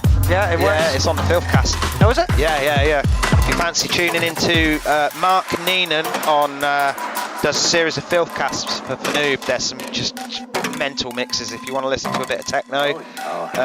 The last one I did for him was the 50th anniversary. No, it was me, Obi-Wan, and I can't remember, all did guest mixes. Duncan, that was a beautiful tune, and like I predicted in the chat earlier, I'm going to give you a 9. Your work is just fucking awesome. It is It's top shelf. Yeah, top underground, absolute dirty, top well shelf put stuff. together, thought out. I just want to wear this all this Naga stuff on a rig. Yeah. just Oh, wanna it get will it on a happen. rig. It will happen. I am telling you. That is going to sound so fat on a rig. Right, we are going to something a little bit different right now. This is another band that you can catch at Clownfest 6. This is from the Darren Cole camp, and I believe they're called CASE. Case. Yeah. I was going to say Chase, and it just didn't fit right with me, and then, oh, fuck it, I'll spell it. I'm so used to dyslexic people, it hurts. Honestly. And so, I'm not too sure this is a band. I've not really heard much of their stuff, so I'm quite intrigued to hear as to what they are doing. And you can catch these guys on the Unplugged Day. Alan Crawford's being a bit mean with his, he said, nice work though, 8 cats for Duncan's track. Duncan says, thanks chap. Yeah, anyone got a rig I can play my stuff on? It's coming, Duncan, it's coming. I'm going to try and get as many people as I can into a field at some point.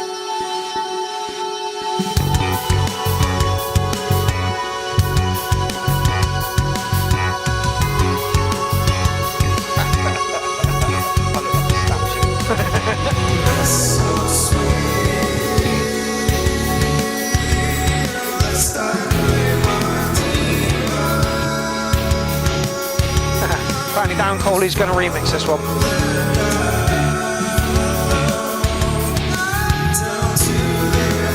Sapro says, follow Naga, for fuck's sake, people. And I agree. So... I have a feeling they got the body of that snare rattle over on the right hand side. Left hand side, yeah, more than So the likely. snare sounds a bit shit.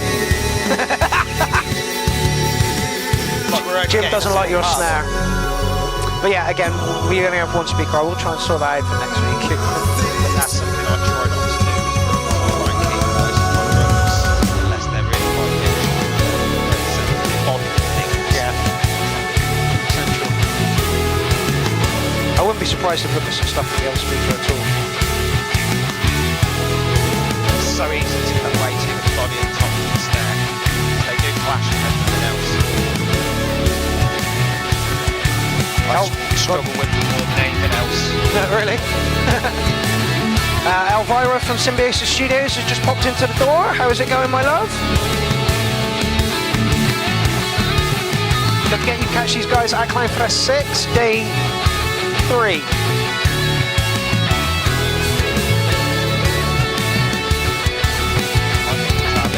Environment. I think it's our listening environment rather than the snare. Really? Yeah. That doesn't surprise me. Alan Crawford says, this is cracking. Anything that comes out of the Darren Cole camp is usually pretty good. He's turned me on to Battlefront Records, The Light, Catastrophe, Sibby, and these guys. Very talented bunch of people. Very talented bunch of people. Very, very talented bunch of people. These people have got their shit together. Yeah, it's quality, like... Yeah.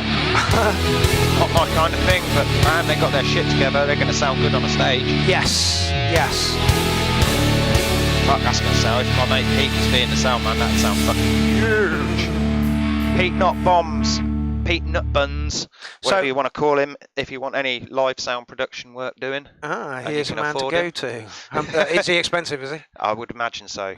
It's a shame. He's rather good. He's been just recently flown out to America and stuff. So, oh, really? Yeah. Jesus Christ. A lot of people moving in some wonderful circles these days, and it is lovely to see.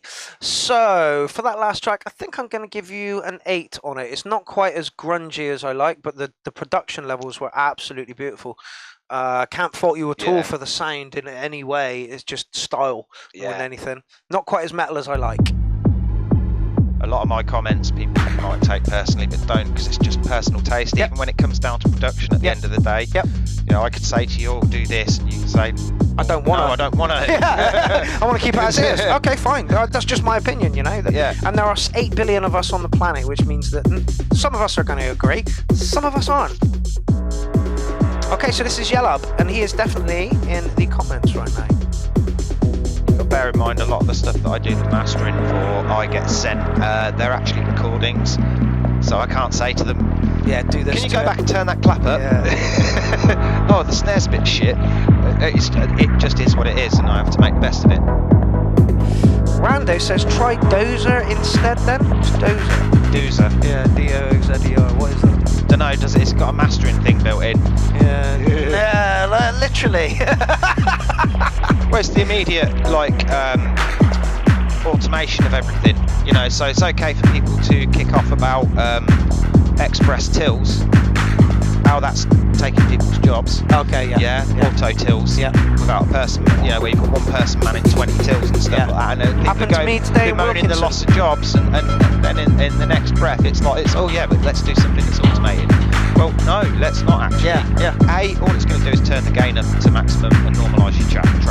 At the very best, it's going to apply some very basic EQ algorithms to the sort of plugins that are being offered around a lot at the moment that claim to be unlimited multiband EQ, ducking EQ, sidechain compressor type things, and they create clarity in your mix and stuff like this. Your mix should have clarity because you know what you're doing with it, not because you bought a 50 quid plug-in. Plugged it in and made it sound like everybody else's music, which is my problem. I did a lander test with some people, blind test, to help a friend do reviews and for a technology magazine, and what we found was that this is about 6 years ago, the algorithms might have got a bit better. It was doing exactly the same thing as a basically free available freeware version of a much more expensive mastering plugin that I'm not going to mention the name of because I just can't stand the fucking thing. And it's basically the 3 presets on it: soft, medium and hard mastering. And that is literally what it applies. And you get a dual feedback phase. So you say, oh yeah, this sounds like it's been overcooked, and then they'll just do it on the soft one and send you it back to you. And it literally, we could not, my friend Andy, who is, in my opinion, a much better producer than me. He's the one who got me started on my journey initially anyway, but his production mastering is just, absolutely, and the range of stuff that he works with is unreal. Everything from solo guitar music, spoken word, to full on. He's mastered some of my stuff, remixes for other people, so... But no, I'm agreeing with Jim here. Don't let fucking automatic tellers, take over. And you're not going to get the service. This is the thing. It's like I said about the feedback. It's like every time you get feedback from someone who's mastering for you, or who's doing a bit of mix work for you, or anyone really who's sort of been in the game a while, especially as a new producer, you should be listening to that and learning from it. And you don't get that from these automatic mastering. And it's built by Grammy award-winning mastering engineers. No, it wasn't. They don't know how to program code. It wasn't fucking built by them at all. It was built by some poor bunch of fucking geeky university students on a fucking grad course, just struggling to get some recognition. So, the whole thing's fucking, it's wacky. And what bugged me about going to Wilkinson's and having to use the self-service checkout is, we're at the arse end of a pandemic. I don't really want to touch a Zap gun 20 other customers have just touched before me. Damn right. And there were people queuing up for it. And I'm like, honestly, the only thing you're doing is making Wilkinson's more money by doing that,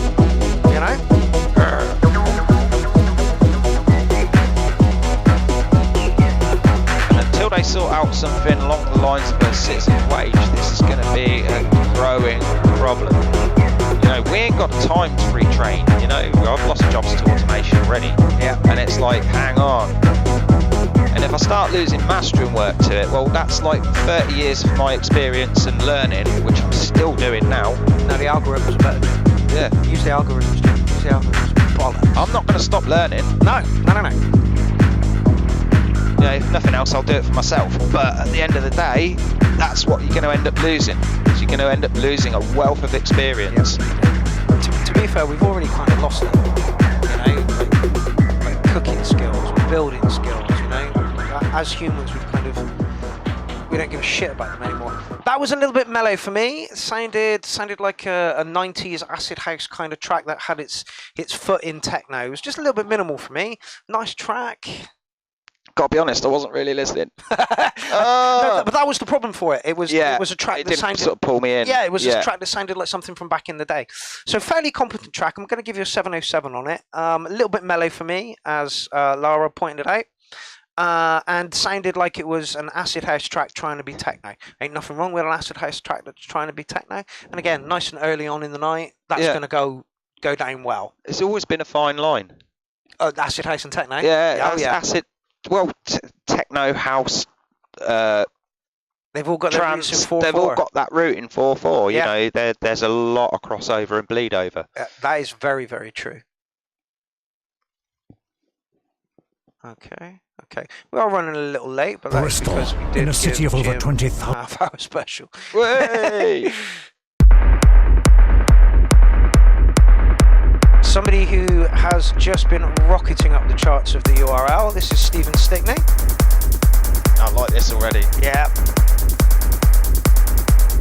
Kick's lovely. Kick is lovely. Such a nice depth on that one, yeah.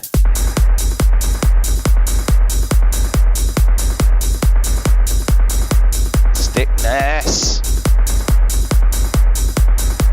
And it's nice to see Yod Dropper back in the place. Don't forget, Clownfest 7 will be coming up at Christmas time, so you've got plenty of time to get a set ready for that, mate.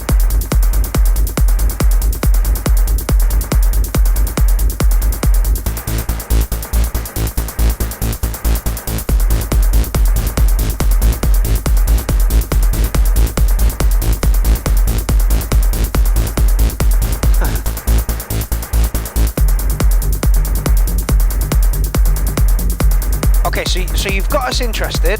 Where are you going to go with it?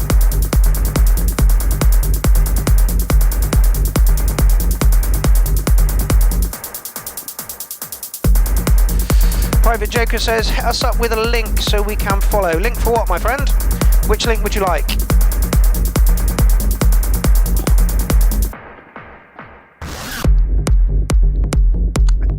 You're doing really well.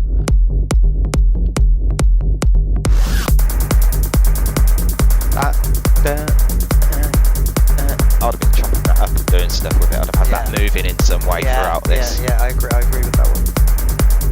Give him a chance, He's only just got a full copy of Ableton, so he's now not limited to 8 tracks. You're shitting me. Yeah, literally. So this is you learning Ableton, dude? Yeah, literally. Oh, go for it. Yeah, honestly. Alright, fair play. Marks go up exponentially with that. Right, link. Bitch working in a new environment. Making a switch from Cubase to Ableton, then making a switch from Ableton to Reason when they upgraded the sequencer in Reason and it could do what I wanted it to. And when they added audio to Reason and I stopped using Ableton altogether and then had to do all of the sequencing in Reason, that was a massive step. Yeah, that was huge. That was a good year before I was back. Like, you know what I mean?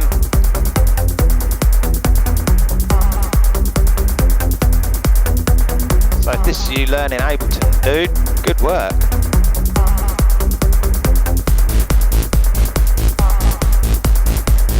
It does feel like it wants to move into a house track now, though. It's the way it cuts between the two. It's a bit hard housey, you see, because it's almost a bounce, it's almost a bass line. Yeah. Darren Cole says Reason is epic. Yeah, I can see why so many people fail to get their head around it though. You know, it's like it's a bit of a, yeah, it's a bit of a steep learning curve. But it's in terms of the sequencer, for what I do, it's the most accurate sequencer out there. If I draw something in, I know it's going to fucking happen when I say it is, unlike Ableton, which is a little bit sloppy. I reckon you could have brought that in a little bit earlier. The other thing, my other thing with Ableton is the mixing environment is fucking awful. The meters lie. It looks like a Lego toy. It's like, what the fuck is this? Doesn't it? It's, you know what I mean? There's no built-in control. It's not like a real mixer or anything. You know, it's just like a toy. You have to, like, and it's my same thing with Logic. You have to like plug EQs into it and shit. And it's like, Reason's just got a mixer, an actual mixer. If you want to mix your music down, if you want to mix music, like Reason's just giving you the fucking perfect environment to do it. I wanted to like Reason more than I actually did because I like hardware and I like the fact that the other thing I'll ever use is probably Mixbus, because the mixing environment is virtually identical. It's just built on a different mixer, but yeah, it doesn't take you long to switch mixers. Yeah, there's not a steeper it's not really much of a learning curve there. And then I just get some modular rack gear to plug into it.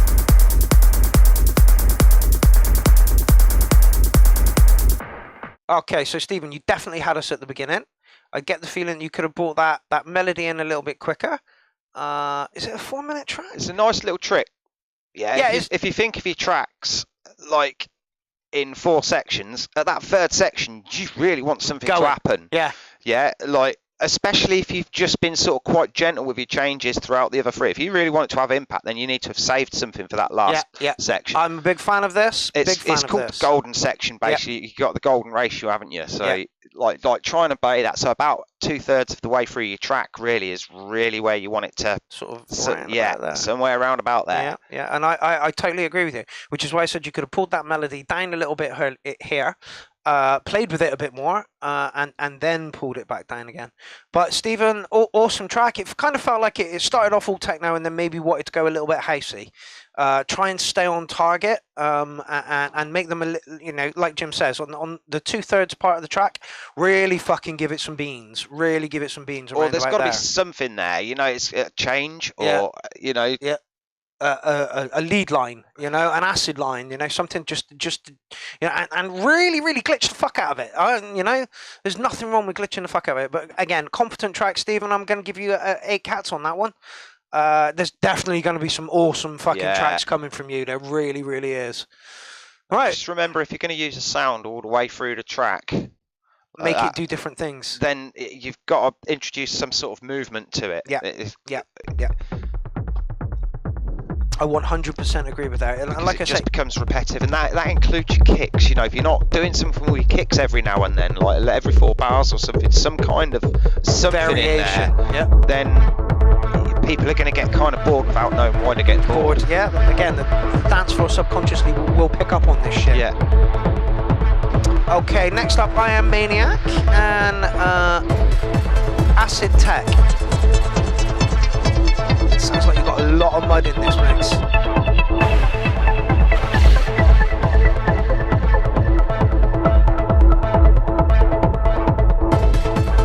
Sticknet says thanks for the pointer, it's not a problem. Have you got done on an iPad. Stephen? Yeah. This is Iron Mania.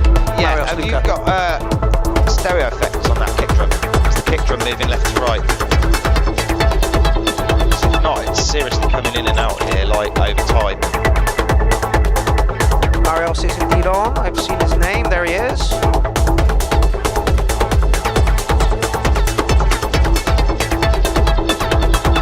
Yeah, it's not. I think it's something to do with the way you put the beginning back together, mate. It's getting, like, loads of love already.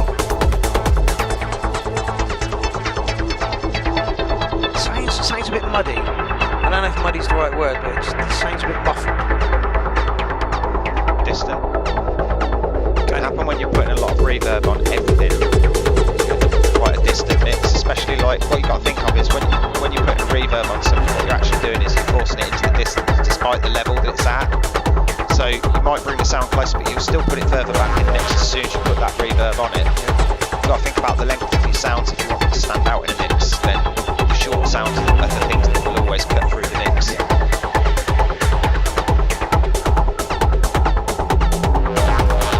Alan Crawford says, sounds quality Really to me. nice. Movement of sound.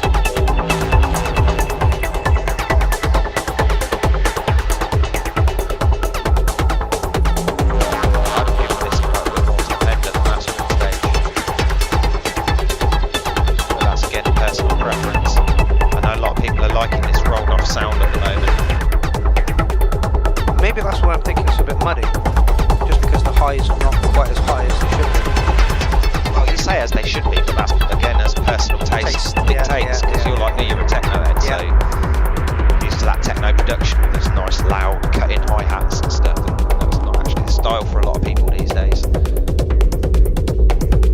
I know he's in the chat, but he's not said anything. Ben says, great advice from Jim. Always is, always is. It's a geek fest when Jim comes into the building. Can you hear the way that bass is sort of coming in and out? Yep.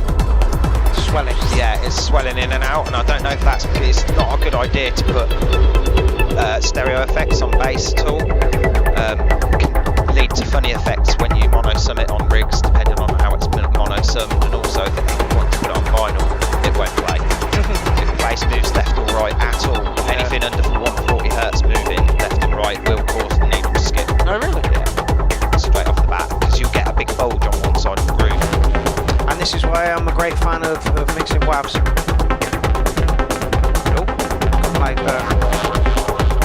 But again, I had a set fall apart on me about halfway through, and it's because I've done a couple of tracks with stereo effects on bass. And the way they'd mono-summed the rig, it just phased out all the bass. And all of a sudden I was like really tinny, and I was like, what the fuck's going on? There's a storm in this bit of my set. And it's because I put a load of stereo effects on the bass to build up this big effect, thinking it'd sound cool as fuck. It killed my own set. Alan Crawford says, all bass should be mono. Do you agree? Anything under about 144 Hz. I usually go up to 150 Hz crossover when I'm mixing and mastering. Anything underneath, I don't even need to put it on my mastering chain because it's already done. Anything under 145 Hz is automatically cut down to mono. Okay, so Marriott says, just using the Vision Launchpad and sample phrases. Some single trigger or loop and just nice warrior. Fucking iPad. I know, right? Yeah, and effects just on the iPad. That'll be why then. So you've got group sounds going through effects, oh, but still, mate, that's a huge sound to be getting out your iPad. Yeah, we're very impressed with the stuff that you do, Marios. Really, really are. Like I say, I think it sounds muddy, but I think that's because is there percussion in it?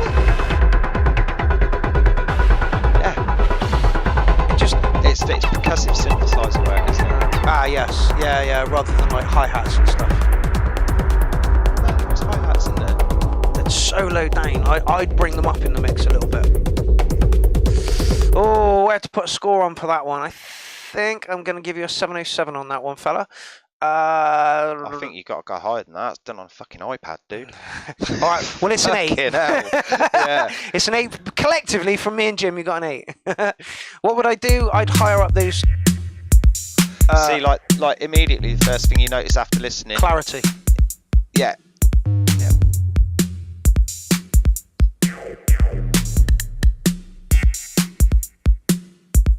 Having said that, it's very easy to overdo it, and I found like using that complex because there's no upper limit on the frequencies. Just putting out, it goes all the way up to the Nyquist theory. Theoretical cut-off limit of like 40,000 bloody hertz or whatever it is. It's something ridiculous. No, 40,000 kilohertz or something. It's double what the range of human hearing is meant to be, because otherwise it will still affect the upper. It's a load of theoretical bollocks, actually. Most people can't even hear up to 20k, so... But, I was thinking, I couldn't get any sort of power out of my mastering, and then when I actually resorted, like, finally, because I hate doing it, I resorted to looking at a spectrum analyzer, and just realised it's all up. Everything above 20k was just, like, peaking.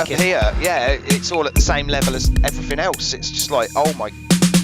Yeah, like Adjust that a going in. little bit. Yeah, that's why I ended up splitting everything up and having to go in and EQ like crazy to just put in high pass filters on all the stuff that didn't have a theoretical upper end limit on its output. Yeah, raw synthesis isn't the same as ready-made boxes. No, it's not. No, it's really not. No, that's why I've not delved into it. Fuck that, it just seems like a fucking absolute nightmare.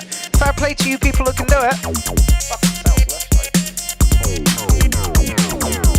No two ways about it. My official verdict on Complex 1 in Reason is that it sounds fucking gorgeous. Really? Yeah. Yeah. Utterly shocked at how good it sounds. Especially with such a limited bit of kit, really. There's only a few modules in there. You can't chain them together or anything. You can't wire outside of the box and into another one. Oh, really? No, the front panel patching is just purely for that. Yeah. So it does force you to. Alan Crawford said, who's this? This is Vincent LeBlanc, who literally comes out with the most awesome 80s electro kind of stuff. Andy Gregg says, so clean. That's literally the first thing Jim said about the whole thing. You know, the clarity with which, compared to the last track. Alan Crawford, yes, I'm on Reason 11, mate.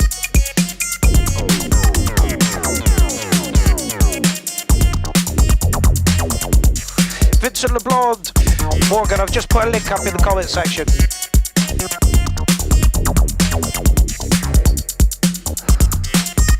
Ben says, Jim definitely knows his onions. I wish I had a thimble full of his knowledge. That's why he's here in the building today, sharing it with you. I ain't got as much as I want. Not yet. I don't think anybody has, you know. And like you say, you've just turned 50, I'm just turning 50. We're still learning shit all the time. And I've just put my hands on modular synthesis for the first time. Yeah, right. You know, Yeah. why not? Except mandatory sector assimilation. You can't be asked to write. You know you should be writing. Yeah. Pontificate and you procrastinate, and I do that by learning new bits of kit, basically. Deploy advisory. Yenti says, Jim, you ain't got no raisin. Submit and be subsumed. Not too sure if that was a dub. Okay. And where it was going. Underway. Yeah. I'm quite partial to my 80s electro kind of sounding stuff. Cool as fuck. Yeah, isn't it?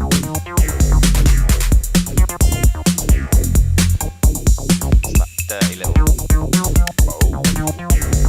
And It's always going to be a winner, isn't it? all in the right place. Oh, really, mate? Yeah. Oh. I'm forcing Jim to watch football just like I forced Oliver to watch it the other day. Christ, I'm glad I got another screen over here. It was hilarious. Seriously. Oliver was like, "Oh, come round early." I'm like, "Oh yeah, that's okay. I think the England match isn't on till 8, so we'll watch it when we when we do the show." Turns up at 5 o'clock. It's like, "Oh, the England game's on now." He's like, "You're not watching, are you?" I'm like, "Fucking right, I am." I didn't know you liked football. I've spent my old friends were all massive football heads, so I've spent years and years and years in pubs watching football. I don't particularly like club because it's pointless, you know. But big competitions like this, I will comfortably watch. The fact that England are doing pretty well in it at the moment is also a little bit of a bonus, Yeah. you know. The only team to have taken the knee every match. Oh, is it? They're one of the few that have worn their LGBT really? things for every match as well. Yeah, unfortunately, like, That message probably won't get through. no. Gaminati are already on it. Yeah. Patel's already tried to jump on it. Yeah. Oh, it's football's coming home. Well, Yeah. yeah, half of them are immigrants, and not if you have your way, bitch. Yeah, I saw that post. Yeah, There's like 3 people in the team that could Yeah. genuinely be in the team. The rest Yeah. of them have come from elsewhere, you know? And the fact that we're not celebrating that diversity is fucking stupid. Anyway, people are loving this. Laura says, right on my alley. Quick, John Alchemy says, quick tip to get max spread. Use stereo delay, go full depth and set the offset to 5 milliseconds. Do you agree? Depends what you're putting it on. This is very true. That is a nice way to get stereo spread. Another really nice way to do it is to actually pan 2 mono channels, half left and half right, and put an actual physical delay on one of the channels or the other. Or to do it the way that John Lennon liked, and that is to actually feed it through a very short delay back into the original channel. Oh, really? Yeah. And he couldn't do it any other way. Without that very short slapback echo, he couldn't actually sing. Jim coming with Beatles knowledge, which I didn't expect. Vincent, I'm full of Abbey Road tricks, mate. Oh, yeah? I'd have loved a chance to go there. They had an actual underground fucking reverb chamber. Yeah. You know, actual physical reverb with different plates and microphone pickups everywhere. Yeah. It's crazy that people had to do that in the past just to get reverb. Now it's but literally listen a to the sounds they got. preset on a box. You don't get those sounds. No, no. Well, I don't know. Some of the modelled sounds in the RV7000 Mark II in Reason are pretty fucking amazing. Yeah. See, I'm not looking for that clarity of sounds. I'll use whatever reverb you're giving me, you know.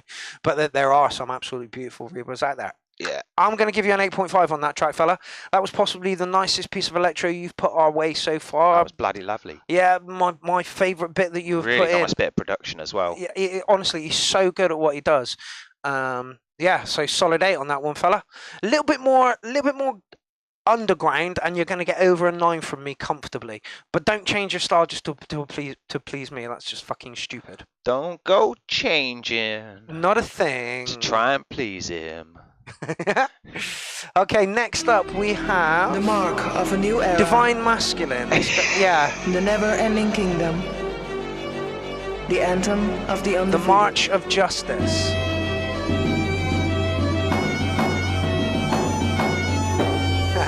LeBlanc says, thank you guys for good comments, everyone. I love you guys, no problem. The souls will be shredded of those who dare to pick a fight. It is the cause that will make the kingdom rise. Your power is futile. The chosen ones have decided. Your remains will be offered to the gods. No movement on that. Literally. You know what that waveform's going to look like? Sausage. Dynamics, who fucking needs them? Dynamics is for pussies, mate. Don't need it. Bob says, we're already looking at your Bandcamp, LeBlanc. Excellent. But this is why we're here. If you like a producer, go find him. Go tell him. Her. You know, Go buy their shit. yeah, pound for the fucking sound.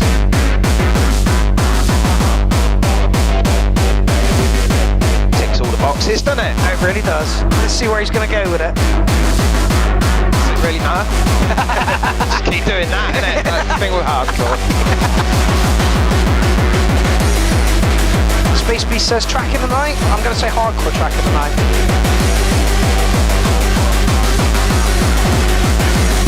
The problem with hardcore within the URL is we get very little of it. So when it comes in, we give it 9s. Just simply because we've got nothing else to compare it to. And the track before it might have not been anything like it.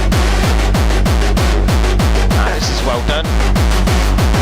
Alan Crawford says, just like that, I'm 25 years old again.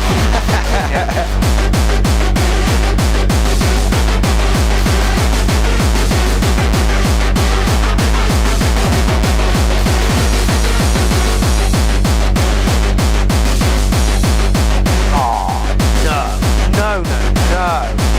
Who's actually playing? Oh, Italy, Spain. Who do you want to win? I would rather not go up against Spain. So you want Italy to win? Yeah. Fair play. Don't look like they're going to, does it? No. I can't see the score from here, but... It's 1-0 to Italy at the moment. And I just think Spain are the more dangerous team, and they've been playing really good football. Anyway, that's not why we're here. That track needed to be longer. No, you've No? mixed a new and hardcore, man. You ain't getting 3 minutes. And that's it. If you're lucky. See, this is a genre I know hardcore very little DJs about. go through like 30, 40 sets and tracks in an a hour. set, really? You know? Oh my god! All right, well for me that one wasn't quite long enough. 2 minutes and 48 seconds. That one. That's what I couldn't get used to doing the core stuff with Ollie. Is like some of the tunes we do, they're like 3.5 minutes long, and you're like, that's like radio length. Said, yeah, but like listen to the mix when it's done. You listen to the mix, and it's like you can hardly spot your bloody track in there. Some of these, especially the breakcore. Jesus Christ. Yeah. Hats off to them, hats off to them. But some of them sets are actually crafted. Yeah. Oh yeah. They are actually set yeah. pieces. Yeah, like yeah, they're yeah, not yeah, fucking yeah. about. They Yeah, are yeah, like yeah. you know. Yeah. Well, mixing's like a jigsaw puzzle that you don't really know the full picture to until you fucking play the track before it. You know. So yeah, I think they all need to fit in nicely. So that's like Yeah, Jim same says, as crafted. me. Yeah. Yeah, it's got to be crafted. I thought that one was a bit too short. It could have had loads more elements in it, but I didn't think it needed it. It did what No. it needed to do. It bashed you over the It's head nice with and sound. simple. Yeah. Bash in the face. Nice, Yeah. quick, to the point. Yeah. No fucking about. That's why I liked it. Sounded dark as fuck. I'm going to give you a solid 8 on that one. I would like to have been a little bit longer and had some evolving, but then you're not into that kind of track anymore. So, Yeah, into a different one. Yeah. If you change the dynamics that much, it's in a completely different. Anyway, where are we now? We are here. Ah, says Jim as if he can see something. Okay, now I'm pretty sure this is a new face. Jolene Ann, or is that Jacqueline Ann? Oh, Jonathan Aaron. Me and my fucking... Anyway. Right, sit back. I think you're in for something completely different. Yeah. I love how we get a nasty hardcore track, and then literally right after we get like completely the opposite. Not even like 4/4, you know, but like completely the opposite. Well, you think you've just had a change going from like a piece of sexy, dirty, like sleazy, acidy, housey typey stuff, like you know, to dark hardcore, and then to this. Yeah. Wow. Okay, I'm just gonna sit back right now and.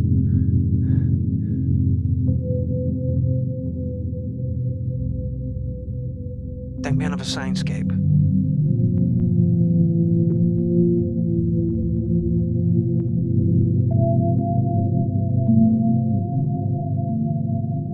That's alright there.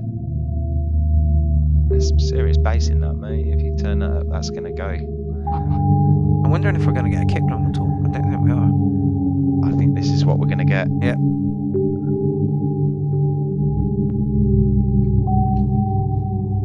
Lovely.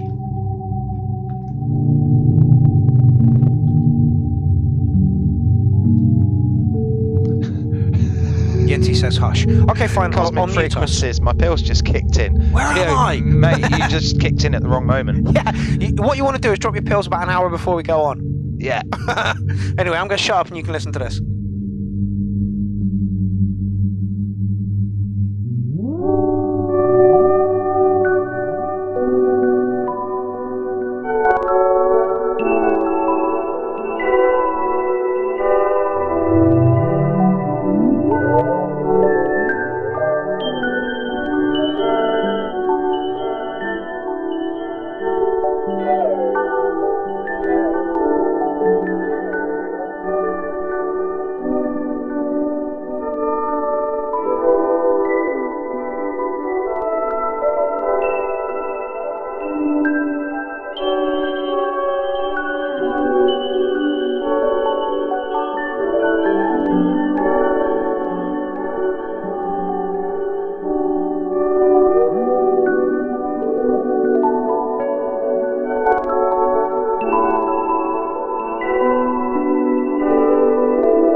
know everything about yourself. You just don't realise you do. Or you don't want to. You've got contact with every single fucking cell in your body, within your brain, basically, through a network of fucking nerves and capillaries and everything else. You know much more about you as a physical being than you think you do. Talking about DMT. And that sometimes a spiritual, and literally that's what that track was, you know, spiritual kind of track. That's why I ended up talking about that sort of stuff, innit? You can't help it. Yeah. That's on. Unfortunately, that was not for me, but the comments were going fucking mental over there. Everybody was loving it. There was like 4 or 5 10s. Verdroid gave it a 10, and Verdroid makes some nasty fucking hardcore. I was just about to say that would easily make it onto one of my chill out playlists that I've got. Oh, it was beautiful. Don't get me wrong, but it's just literally really not nice. my thing. I am going to link you to the YouTube page for this artist. Because they've only got 29 subscribers, and I get you know the what feeling... I don't like about YouTube chat? Go on. Can't come back and look at it afterwards. You can? It just disappears. No, whilst the video is uploading, it'll disappear, but once it's fully uploaded, live chat will come back. Does it? Yeah. I'll show you. Promise? Promise. Aye. I promise. I promise. So I think that was a big thumbs up there from Jim. It's a good track for me. I really like that sort of stuff though. So yeah, it's a bit too light for me. So unfortunately, my score is going to be like a 7. Somebody said the kick drum did come in, and I did hear the kick come in, but again, it was light and it complemented all the other noises that were going on in there. Lovely little journey. Got louder than I expected it to towards the end. But yeah, my mark is simply from a thrash metal, acid techno background. That kind of stuff is like, I had a girlfriend one time and she used to like sleep into music, and that's the kind of stuff she would listen to. Yeah. And for me, it would just, there's a knot inside my fucking tummy. Can we turn the music off and go to sleep, please? But that has a lot to do with my tinnitus. So anyway. Oh, you're in for a treat right now, ladies and germs. Who we got? Daniel Thompson is his last name. Oh, yeah. Yeah, this is the guy with the toys. Yeah, this is the guy with the arcs. This guy rocks. What are those Rock things? pills? Did you drink or They're smoke basically or anything? samplers. Well, I do a little of everything.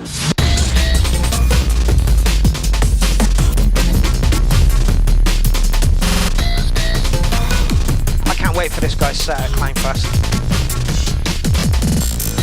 For those who don't know, this is 9 Inch Nails, Perfect Drug, being remixed by Nobody IRL. Nobody I really like. I try some of this stuff I just thought it was in real life. I thought Nobody I really like made me chuckle. I like that. Dan Sullivan says, holy fuck, what are those? Those are the Arc 2 something. And nobody uses them, nobody on the face of the planet other than this guy uses them. And they were built for him as far as I'm concerned.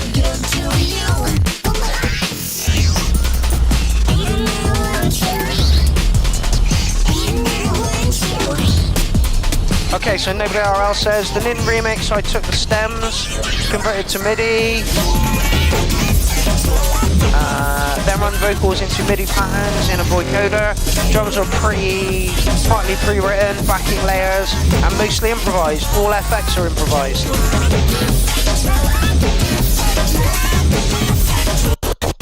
Yes!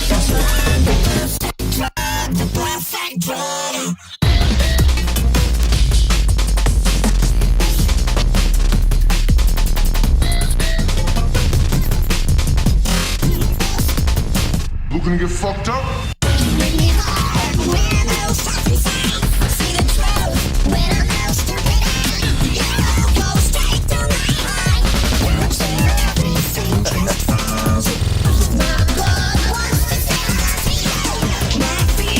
Goosebumps, mate, goosebumps.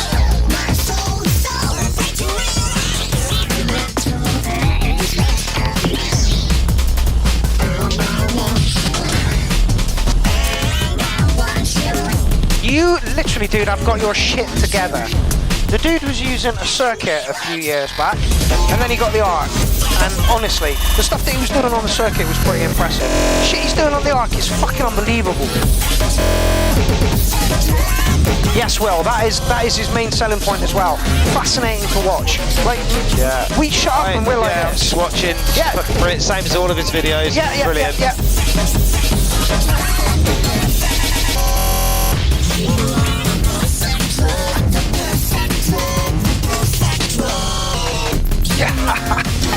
Simple effects, just added at the right time.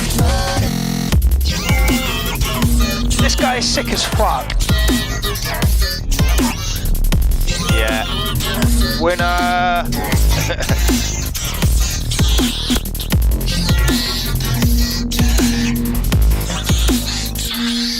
Fucking skills going on right there.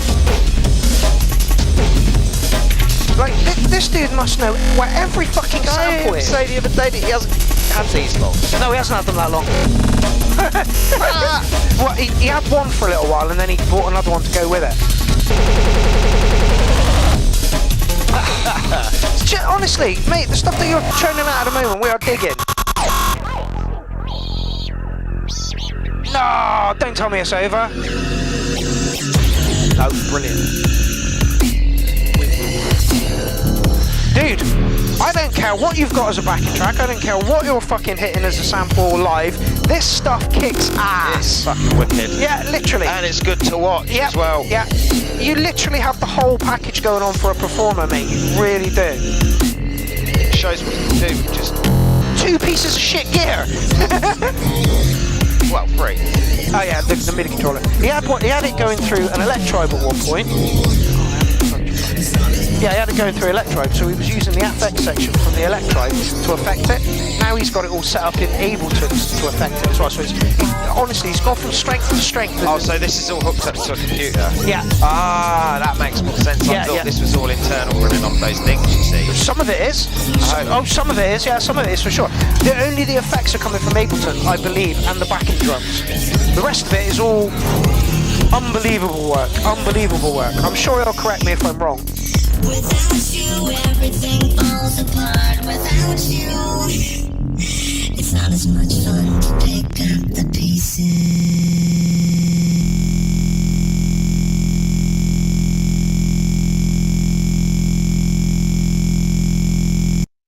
Wicked. Yeah, that for me is track of the night. What would I do to improve it? Nothing. Spot on. Literally, yeah, what? Brilliant. Like we're supposed to talk about a track. All in the door now, he says. Fruity Loops. Oh, really? As well? Kid hell, mate. Honestly. I don't care what you're triggering live or what you've got set up in the computer or what's the backing track to it. You have it all going on. Your tracks are fucking gnarly. The fact that you're using pieces of equipment that people literally wouldn't piss on if they were on fire to make this kind of stuff is fucking impressive. You can pick them up as well and they do like a filter on the thing. Honestly, I thought about getting an ARC many times, but I went for the SP555. 11 hours sample time on that thing. Yeah. 11 hours. 1 minute. Single shots. Yeah, literally. Off the card, 1 minute. You get 1 minute. Fucking hell. Yeah. If you record it in, you get 6 minutes stereo, about 10 minutes mono. I don't want to record it in, though. I want to take it off the card, thanks very much. That's easier. Anyway, Daniel, gold star. Go through to the next round. You literally have impressed the panel here so much. Literally, track of the night, gold star, 10. Jim, banging. Yeah. I'd pay good money to come and see it. Yeah, literally, so would I. Looking forward to your Clownfest 6 sets so much. Yeah, so much. 20 minutes of that, people. 20 minutes of that. Winning. Careful, he'll jump on you. That hashtag winning thing, I put it up in the group the other day and Yenny went mental. Why? It was hilarious. Hold on.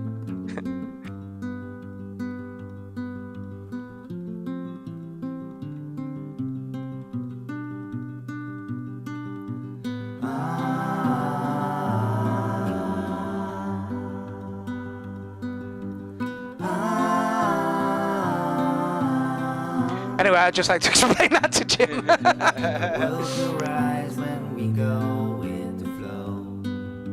Is this Space Beast? Your heart will tell you which way to go, and the light will shine. And once again, we have the gnarliest piece of audio you've ever heard, and then this, which is completely the opposite. You guys get together and go, do you know what? We'll put a hard one here. Make it bang, bang, bang.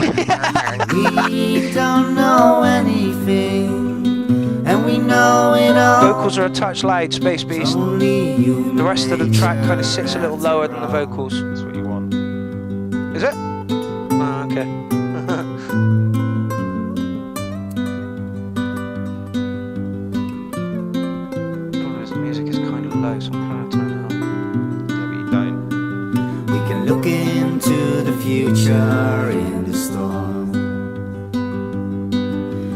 turn the page into the unknown. Thank you very much, Alan Crawford. Find the answer. The highs, the lows, the lights, the shadow. There is no other show like this anywhere. Bloody love every single one of the Clown Army. So do I. Soppy bugger. Even the ones that aren't within the army anymore, you know, I still check in on what they're doing. And we know it all. It's only human nature after all. Duncan Mabry is off. Duncan, it is a pleasure. Come round for a modular jam sometime soon. I will get the interviews up and running. You're one of the first, don't worry. And I'll be getting round to remixing for you very soon. Can't wait. To hear that. I can't wait to hear that. I've no idea what I'm going to do. That's why I can't wait to hear it. I haven't even listened to the stems yet. I'm not teasing myself with it. Yeah, I think it's because you do have a deep respect for Duncan. You really, really do. And his work and the stuff he does. Awesome. Yeah. Amazing work.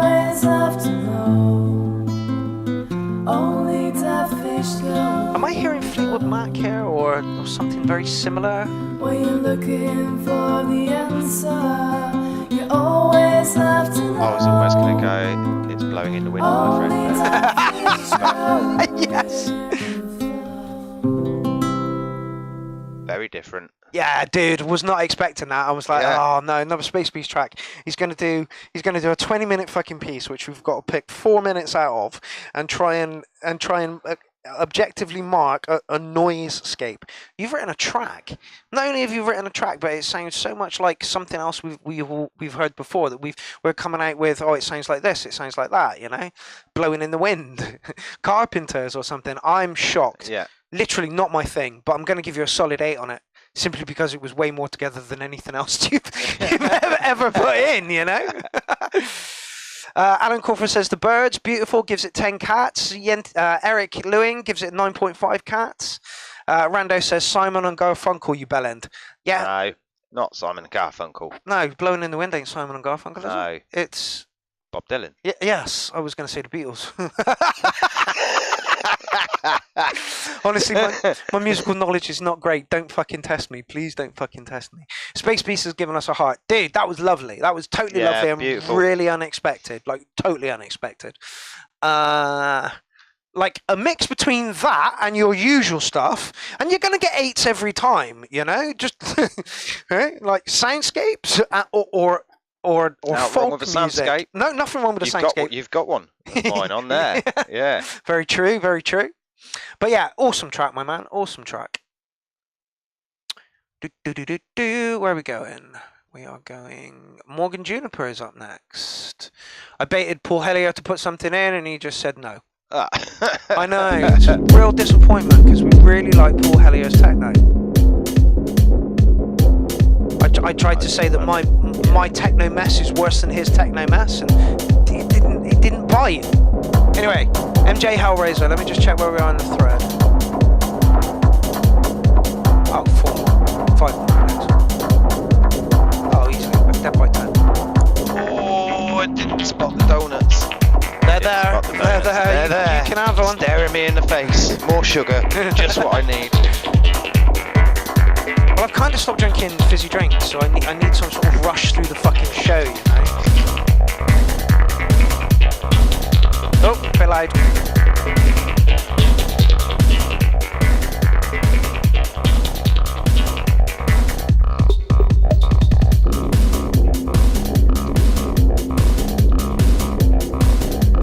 And again, I believe this is for the last song. Verdroid's given it a 10, which shocks me so much. I don't expect Kay, the kind of person in his off time, he's got to listen to very that. tasty music. Yeah, no, but it doesn't strike me. You have to be to do the music he does. Yeah, exactly, right? Exactly. Yeah, do I strike you as the sort of person who'd go home and listen to, I don't know, Jose Gonzalez? From you, Jim, yes. Yeah, I would, literally. Like, you know, it's like I do, quite regularly. Because I know that, like you came around the other day and you were like, oh, let me have a go on bass, and you went, it's like, oh, right, so you can play as well. He's like, oh yeah, you know? Mostly keys, but a bit of everything. Yeah, I really wish I'd have piano lessons when I was younger. Yeah, so do I. It just helped out so technique much. is fuck awful. Yeah. Mind you, my left hand's pretty much useless, so it's like, you know, the damage is just to that point now. Like even playing guitar's a struggle now. Yeah, so piano is like it's stuck out of the question. I can't reach anymore. One saving grace about the E2, like on one button it will send out a chord. Same thing with the 707. If you want a chord, you just pick the root note and it will send out a chord. I've got things called players. Yeah. So yeah, I can do notes and scales, chords, progressions and stuff from there. But generally, I program. Yeah. I can see it as well as I can sort of. I've been using that piano roll since. God, I don't know, 1989. Yeah, it's the same with Warren. He gets into the piano roll, he puts a couple of notes out, rough mid, and he's like, no, that one needs to get that one. Yeah. Play. I couldn't do that. I tried. Yeah. I can literally think it and put it in there. Yeah. No, that needs to be that note. Yeah. Oh, okay. Yeah, I actually think in piano roll, not in music. Yeah, I can read music, but not very well. No. I can read piano roll and drum score. Yeah, like tab. rapid fire. Do tab, but not music. I'm not even sure I can do tab. Oh, tab's easy, literally. Numbers and frets, it's so easy.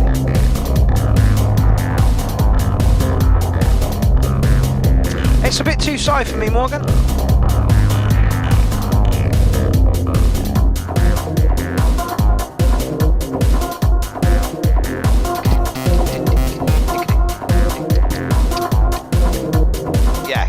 Sound very like it's like the thing is about having those rhythms that are literally just a 1 bar loop. That's what they sound like. After a while, it begins to show. Yeah. Like you've seen with us, you kind of lose interest. And you come back to it, and you see it's doing the same thing, and it kind of.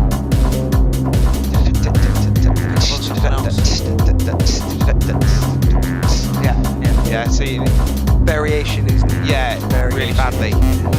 Got to think about those little details. Got to think about those little details. It's too easy to set up a 4-bar loop, drum and hats, and just let it go. Just let it go and let it go and let it go. I think it's a testament to a lot of producers who were dancers before they became producers, because they don't want it to just go. They want the ups and the downs. They want that dance element of it in there. And yeah, Jim's totally right. It just felt like there were a lot of 4-bar-y kind of loops in there that were kind of 4-bar-y kind of loops, you know? Yeah. Just and if you're working in a door, there's no excuse, right? No. No, at all. No. For not having some sort of variation, because literally you just nudge it. Or well, you do it with your. That's what chaos you pads. use your chaos pads for. And stuff Yeah. Whereas, like when I was doing it, I had a little, like my little drum box. I was actually using 2 patterns, so I'd have my full pattern. Yeah, and then I'd have a breakdown pattern. Yeah. Then I'd have a fill pattern. Yeah. And you want them to come in. I put them in once every 8 usually. And I'm trying to pull myself away back from that as well, to try and do it only on the 16th. On the 16th, yeah. Let the drum machine do the 8, and then you do the 16th. Yeah, totally. Morgan, nice track. Sounded a bit cluttered to me, and a little bit in the psytrance area. I'm still going to give you a solid 8 on it. But yeah, a touch more variation. Like the synths move nicely, but again, I think that the don't drums... forget about your drums and percussion. Yeah, you know? That's the backbone of your fucking Even if it's track. just taking out the occasional bass, like that's one of my favourite tricks. Get to the end of 16 bars and take out the last bar. Yeah. Or the last beat of the last bar, or the last 2 beats of the last bar. Just to give you something to look forward to into the next one, you know. And then tiny touch of variation within the hi-hats and stuff. Yeah. I hope that. Yes, chains of patterns. Yes, chains of patterns. But again, if you're in a DAW and if you're using Ableton, it's it's very easy to just once you've sketched it out, and just tweak it a little bit. Micro edits. Again, it depends on how you're making it and what you're making it within. But very competent track indeed. The process is pretty similar in any DAW. Yeah. Oh, we're on here. This.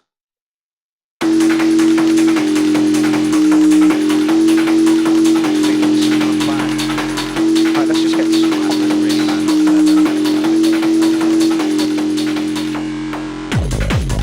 Oh yeah. fun track.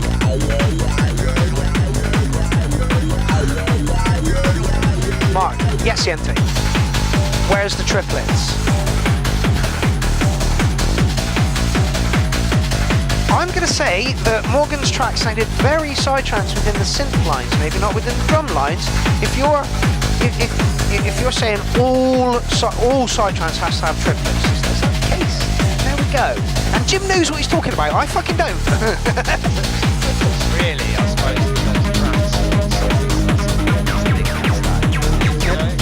But like the I think that Rando and Yenti are trying to tell me that it has to have some form of triplets in for it to be psytrance. Listen to Jim, he knows more than me. This is a fun track.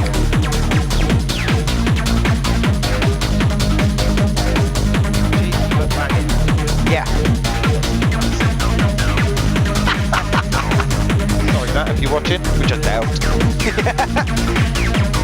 Oh, how did the football end up there?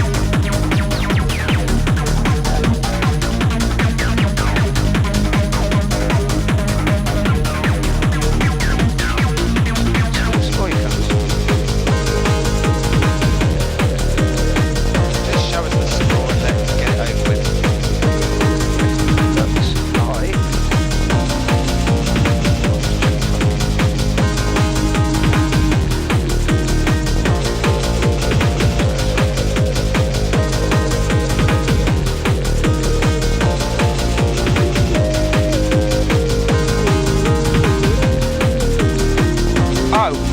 It's not over.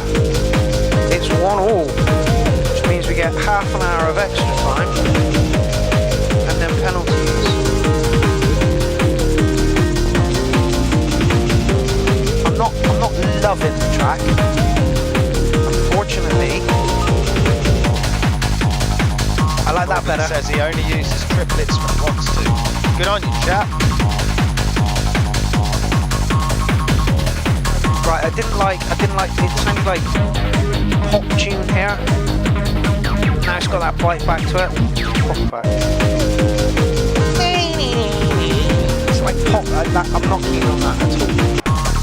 And then it does this again. I understand why it's there. It's all a bit cheesy for my liking. It is, and yeah. It's a shame because the actual beat is banging. Yeah. A lovely fat kick in it. Yeah. I was expecting it to be a bit more technical. Crisp mid-rangey kick, hi-hats, and that as well, you know, those. You can all hear them where they need to be. Nice kicky one on the top there.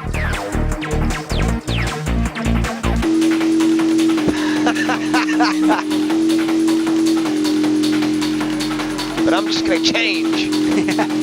Yeah, like I understand why this bit was needed because it was cheesier than the darker bit. So again, it's the light and the dark. You have to have contrast, otherwise you're just doing the same thing for the whole fucking 9 minutes, you know. So I understand why it was there.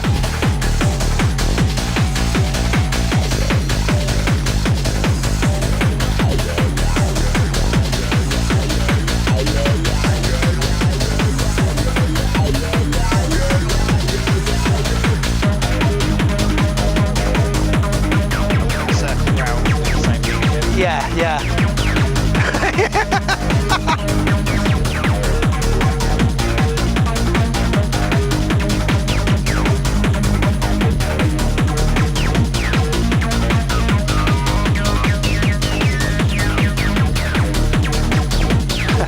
Yenti says, grumpy geezers enjoy the happy side of core.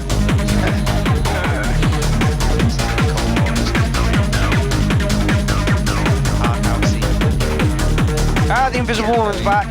Yeah, it's got you know, it's got elements of all those kind of genres in there. It's happy. It doesn't take itself seriously. Alright, trouble.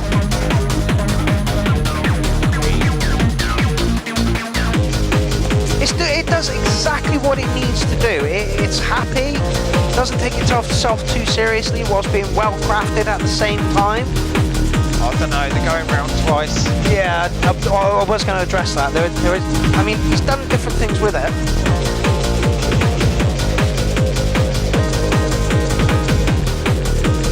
Rando, totally agree with you. Not for me, but it's an 8.3 for what it's trying to achieve. It's literally what I just said, you know. For where it's going, for where it's headed, it's doing it perfectly. Kay says, happy raving. Yeah, that's I've never been very good at. No. Never been very good at it, mate. No, never worn a fluffy boot in my life. Never wove any glow sticks. No, there was one party. Well, that was going on. I was going to like tunnel parties in Leicester City underneath like the practice rooms and stuff, and watching the place crumble around our ears as we wedged speakers in with wedges against the ceiling because there was just no more room for them. Couldn't get lorry straps around them, so just used wedges. Wedge them in against the ceiling, and of course it just shook all the plaster dust out, and the place eventually collapsed. Private Joker, catch you later, my man. Thank you very much for turning up. Plastic bottle fights. It was the exact antithesis of. Couldn't get more opposite.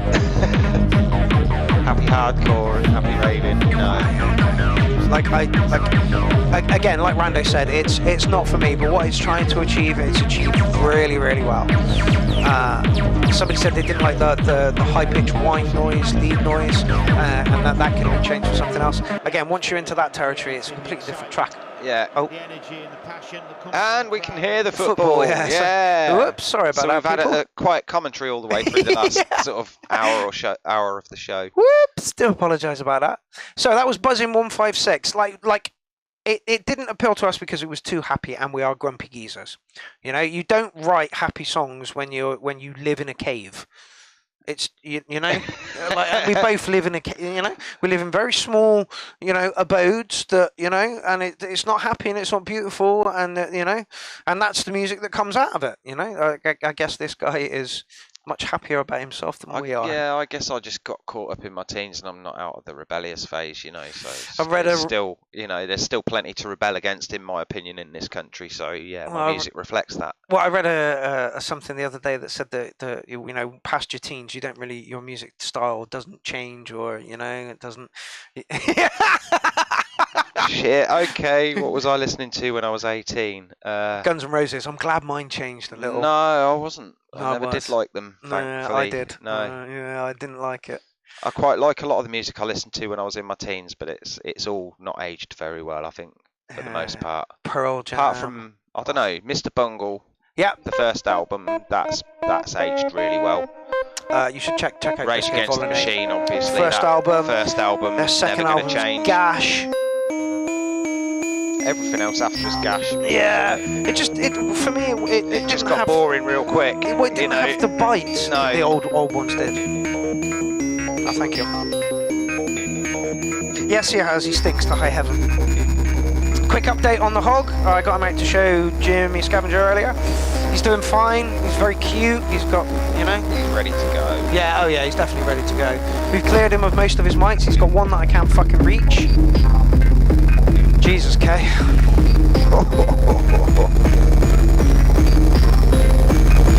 Now, Kay gave very high scores to what was essentially folk tracks earlier, and this is what we're getting from him.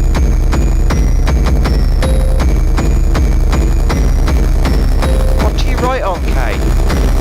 He's Ableton-based. Laura says, happy music is hard to write. It always feels odd to me. Yeah, absolutely. I sometimes do it by accident. Yeah, totally. But like when I'm on the dance floor, joy is not what I'm feeling. What I'm feeling is righteous anger. Yeah, and that's what I want. That's what I want when I'm writing music. Tribal power. Point two's just turned up. How's it going, my man? You've tuned in for about the last 3 tracks, I think.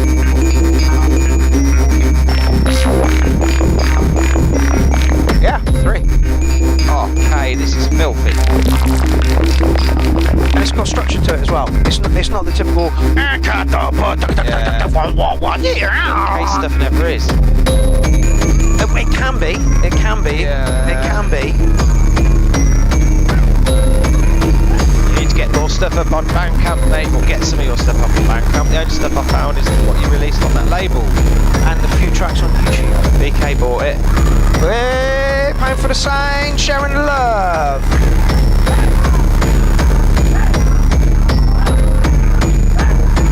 This feels like if Halloween, the film Halloween was a hardcore film. Okay, it's got a over. Terrifying vocal samples in the background. That's Kay. 1,000 messages, Clown Army. Thank you so much. That is how you tell that the night has gone well. If we've hit 1,000 messages, and we have, in a little over 2 hours.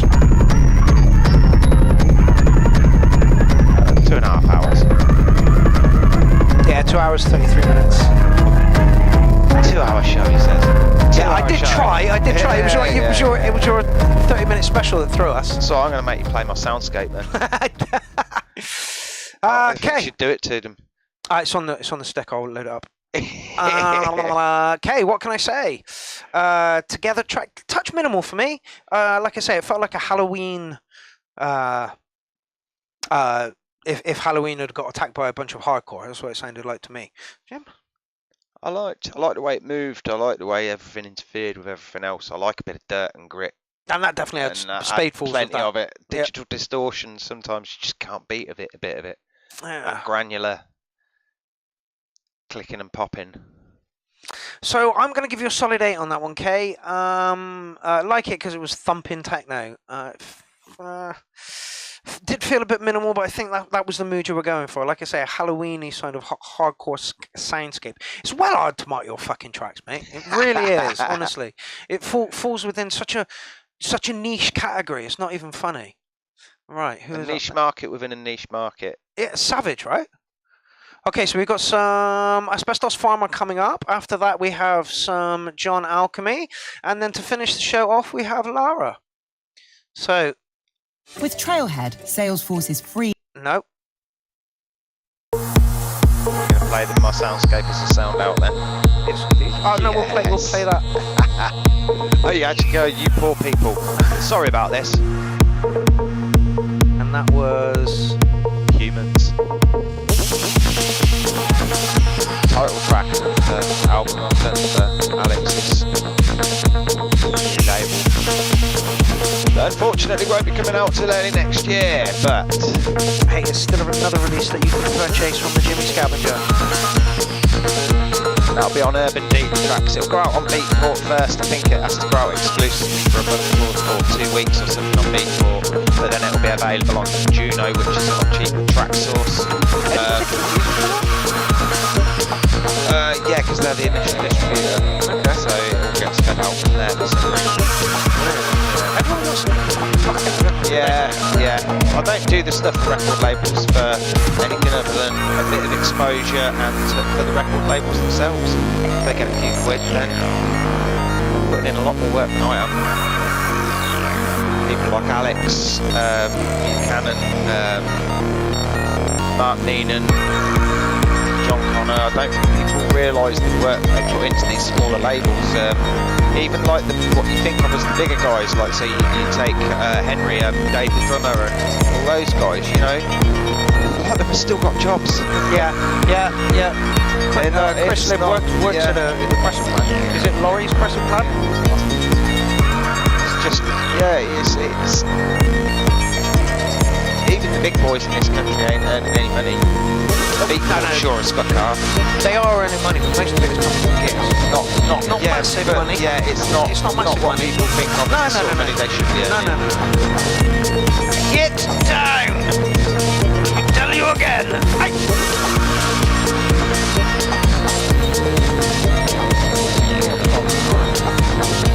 I tried.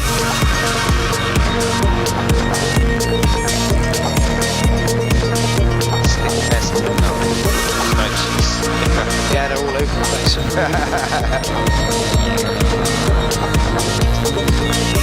Get swamped in them now then. The stickers? Yeah. He did a bunch up and he didn't realise he thought these were going to be that size. Yeah. And for size reference, one is this big and the other one is this big. Yeah. He didn't check the size. He was like, yeah, I'll have a bunch of those. So he's like, do you want some of these, mate?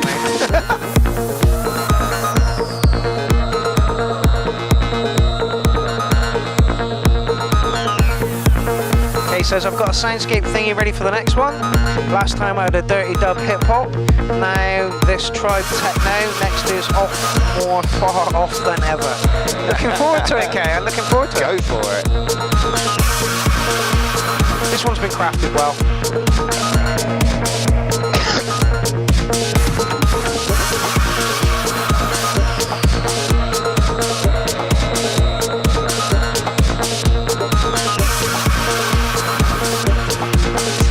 indeed, Alan Crawford. Nice arrangement, nice sounds, clean production, very commercial.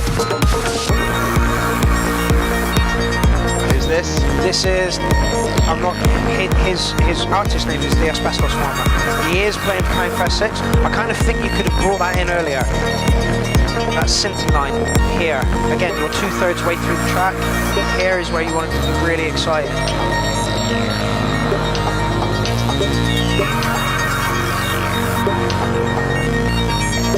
Alan, I'm not going to go quite as high as 9, but I think it deserves a 9. I'm going to give it an 808.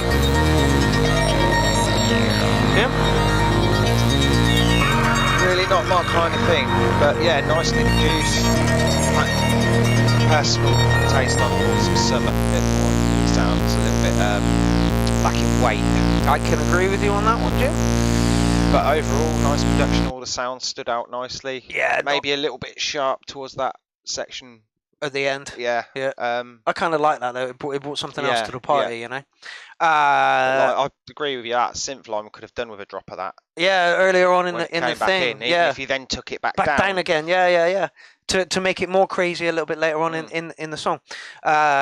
This guy popped up around about Clownfest 5, and literally like a month or two before Clownfest 5, not even that, and literally this guy churned out a set for Clownfest within about like 2-3 weeks, I think it was. He stepped in at the last minute. Yeah. Honestly, really digging the stuff that comes out of the Asbestos Farmers. Again, he's in the same sort of scale as Hantsu. Who else? Joris, Expectus. There are a lot of people out there that are making some absolutely beautifully crafted techno. It might not be right up your pumping street, but it is lovely, and this guy does it perfectly. All right, penultimate track. Oh, John Alchemy. Okay. Now, at Clownfest 6, there will be a studio tour day. I'm thinking that will be videos, but this guy wants to do it live, so we will be chatting to John live on air about his kit and things at Clownfest 6 Day 2. So please stick around for that. I think that's going to be awesome. Look, I'm trying to show diversity within the music that is made within the bedrooms from the bedroom producers. You know, if you want to get in on this, Jim, that would be lovely as well. What I'd need is some sort of screen grab software. Yeah. So I can show you what I'm doing on the screen, like when I'm wiring up a new track in Reason. Yeah. Basically building a patch for everything. But like people already know how you use what you work and stuff, you know. So like I want to share the diversity within like, you know, the other people, because you come in here and you chat about Reason and stuff, you know. So they kind of got a grip about what I think a sit-down session with you as to how, you know, and, you know, like a longer, maybe like 40 minutes, you know, would be beautiful. Anyway, I'll shut up.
John, that was a slice of different, mate. That's fucking beautiful rhythm work. That's exactly what somebody else said. Yeah. Might have looked like I wasn't listening, but actually I was. Oh yeah, we were. That was fucking lovely. See, this is something that people moan at us as well. It's like you talk over the tracks. Yeah, we do, but as DJs and producers, we can listen to one thing and keep an eye on something else, you know? I was also keeping an eye on the screens because, like, I do like it when you can see that people are actually doing stuff. You know? Yeah. The thing is, like, we've had this lockdown and everything, and just been flooded with like fake DJs pretending to make me and showboating away, and it's like it's nice just to see someone like you can't even see him. All you're seeing is his hands doing the kit, you know. And it's like, you know, there's a couple of the good DJs who've just been shooting from above, and it's just a joy to watch. Like people like Dickie Dredd, Richard Leach. I watched the guy. I've just found out he's only been mixing for like a year or two. No way. He's fucking amazing. Skills on the boy. Yeah, I watch and I'm like, oh God, thank God for sync buttons. Same here. Yeah, John, lovely slice of different, that one. Like Jim and somebody else said, the rhythmical work in that was absolutely lovely. It a little bit too light for me, but I'm not going to take anything away from you and going to give you an 8.5 on that track. What would I do to improve it? I'm not sure that I would. It didn't sound muddy. It was clear. It took you on a journey, and it was a nice slice of different to hear from you. You know, with those rhythmical works going on. So yeah, good track all round. Michael Bass just giving it a 10. Right, are you ready for the last track, ladies and gentlemen? Gardeners of Avon. It's that time of year to show your garden some love. Are they tailoring this to me? Gardeners of Avon. Time for a garden get-together. That's me. They know that where you spend most of your time. Anyway, here we go. Vutel. And Vutel stuff's gone down really, really well on the URL in past. And I'm expecting this to do exactly the same.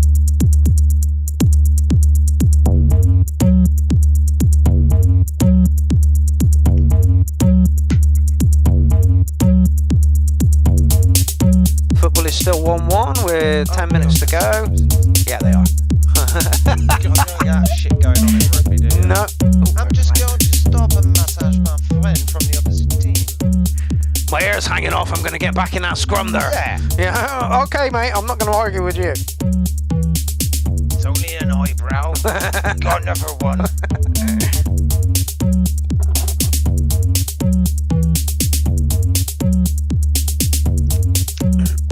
Alan, I hope Spain don't win. I'd rather meet Italy in the next round.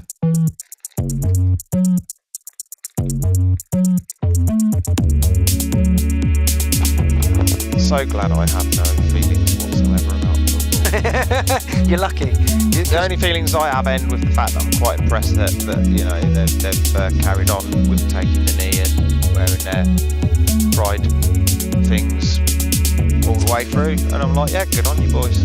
Providing our dance events open up on the 19th, I am happy with the fact that there will be 60,000 fans at Wembley on Wednesday.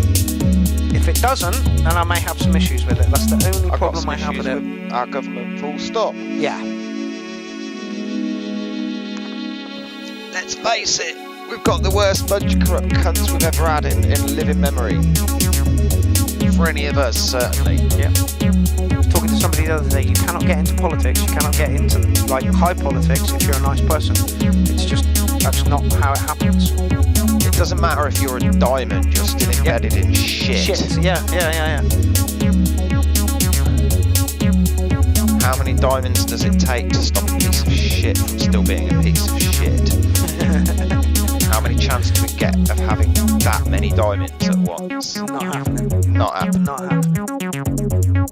It ain't gonna happen from within the government. Nope. And it won't happen unless we're all willing to stand up and change it. And then do the work that they required. do for ourselves. Yeah.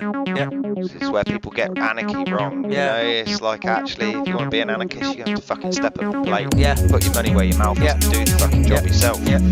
You're quite happy to do away with someone because they're exploiting you. You're still going to have to fill that gap. Yeah. Doesn't mean you have to exploit people. No.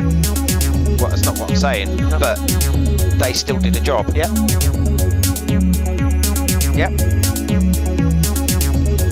Jim for PM. Yeah, even the most fucking corrupt politicians still do a job and it's still vital. That job gets done. Even if it's done badly.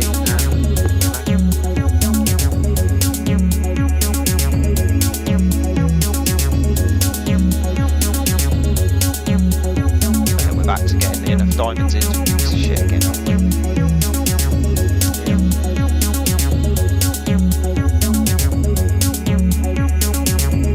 And like, everyone's like, oh, let's go and hang Boris. It's not going to change anything. They're just going to will another one out. Yeah. It's not going to change anything. We need to by wheeling Boris out in the first place, they were like rubbing our noses in it. You watch, we can make them fucking vote for this piece of shit. Yeah. We'll get the press to fucking... Yeah, you watch, we'll get the press to fucking villainise everyone else who comes anywhere close. In every way possible, and it just makes me laugh. You can watch the press do fucking backwards somersaults. Anytime anyone with any slightly what they see as left-leaning or socialist stances getting anywhere near British politics, they go apeshit. Lara, I swear to God, I'll talk about your track in 2 seconds. But I wanted to touch on. How are you doing that? That's beautiful. Yeah, was that live? I'm not too sure live. I think that one was in the box. I'm pretty sure she said that was in the box. Oh darn! I've lost my train of thought. What were we talking about? Politics, which we shouldn't be. No, I had something to say. Let's see if anyone's giving us a fucking bollocking for it. Hang on, are we getting bollocked? Michelle Prendergrass is in the party. You have turned up late. It's corrupt everywhere. Yes, it is, and that is the problem. I had something to say on the matter. I can't remember what the fuck it was. I'll put a post up on Facebook about it later. Anyway, Vutal, you're producing some lovely stuff at the moment. That was lovely. Little too mellow for me. That's after quite party. A mellow end to the show. Yeah, very mellow end to the show. Oh, there we go. There she says, not in the box. Oh, on the Phantom. Oh, okay. Written and composed there, sequenced there, just recorded into a DAW and mixed. Okay, so it was literally a live take, I guess, or sequenced within the Phantom. The Phantom is basically one of these with keys and on steroids and costs a bundle, honestly. Right. It's a workstation. I believe that all of her kit is all packed up at the moment, so that's the only piece of yeah. So she's writing on the Phantom. Nice. Yeah, very, very nice. I get after party music, that one. Would go down beautifully when you're sat chatting with your mates, and you don't really want that hardcore fucking vibe to come in. I think anything less than an 8 is criminal, so I'm going to give you an 8. Yeah, be rude. Be rude. Right then, people, Callum, have you just turned up to the party? If so, you've missed a whole bunch of it, and you're not going to get any music now. Oh, mate. That's jeez, savage. The timing. Yeah, the timing. Awful. Anyway, you have just witnessed another episode of the URL. I believe we are now. Leave them with a soundscape. I will indeed be leaving them with a soundscape, don't you worry? Just to unsettle you all. I believe this was show 185, so in 15 shows more time, we will be 200 shows, which is around about October, I think I've worked it out, so we'll do something special for that, because hopefully we should all be out and about and allowed to mingle at that point, I am hoping. I would like to thank my guest, Jimmy Scavenger. It was always a pleasure to have on. Thanks for having me. No problem. Thank you for bearing with me while I rattle on. No, Jim, you've spouted more actual... geeky advice tonight than I did in the whole of lockdown. I had a feeling that would happen. I am in full-on geek mode, having just been learning loads of stuff. Modular and stuff as well. Right, so this evening we are going to leave you with a Jimmy Scavenger track. I want to thank you, the audience, for watching this evening. I want to thank you because you've liked and shared. If you did indeed like our show, I want to thank you if you've commented tonight on the show. I want to thank the producers for putting in their tracks, because again, without the producers and the viewers and the co-hosts, there is no motherfucking show. So once again, big hand for Jimmy Scavenger coming in. Thank you. Ranting at you for 2 hours, 55 minutes. I'm sure you've all enjoyed it, and I'm pretty sure we'll be coming back in again. I'm probably going to do next week on my own, because I get the feeling it will be a longer show.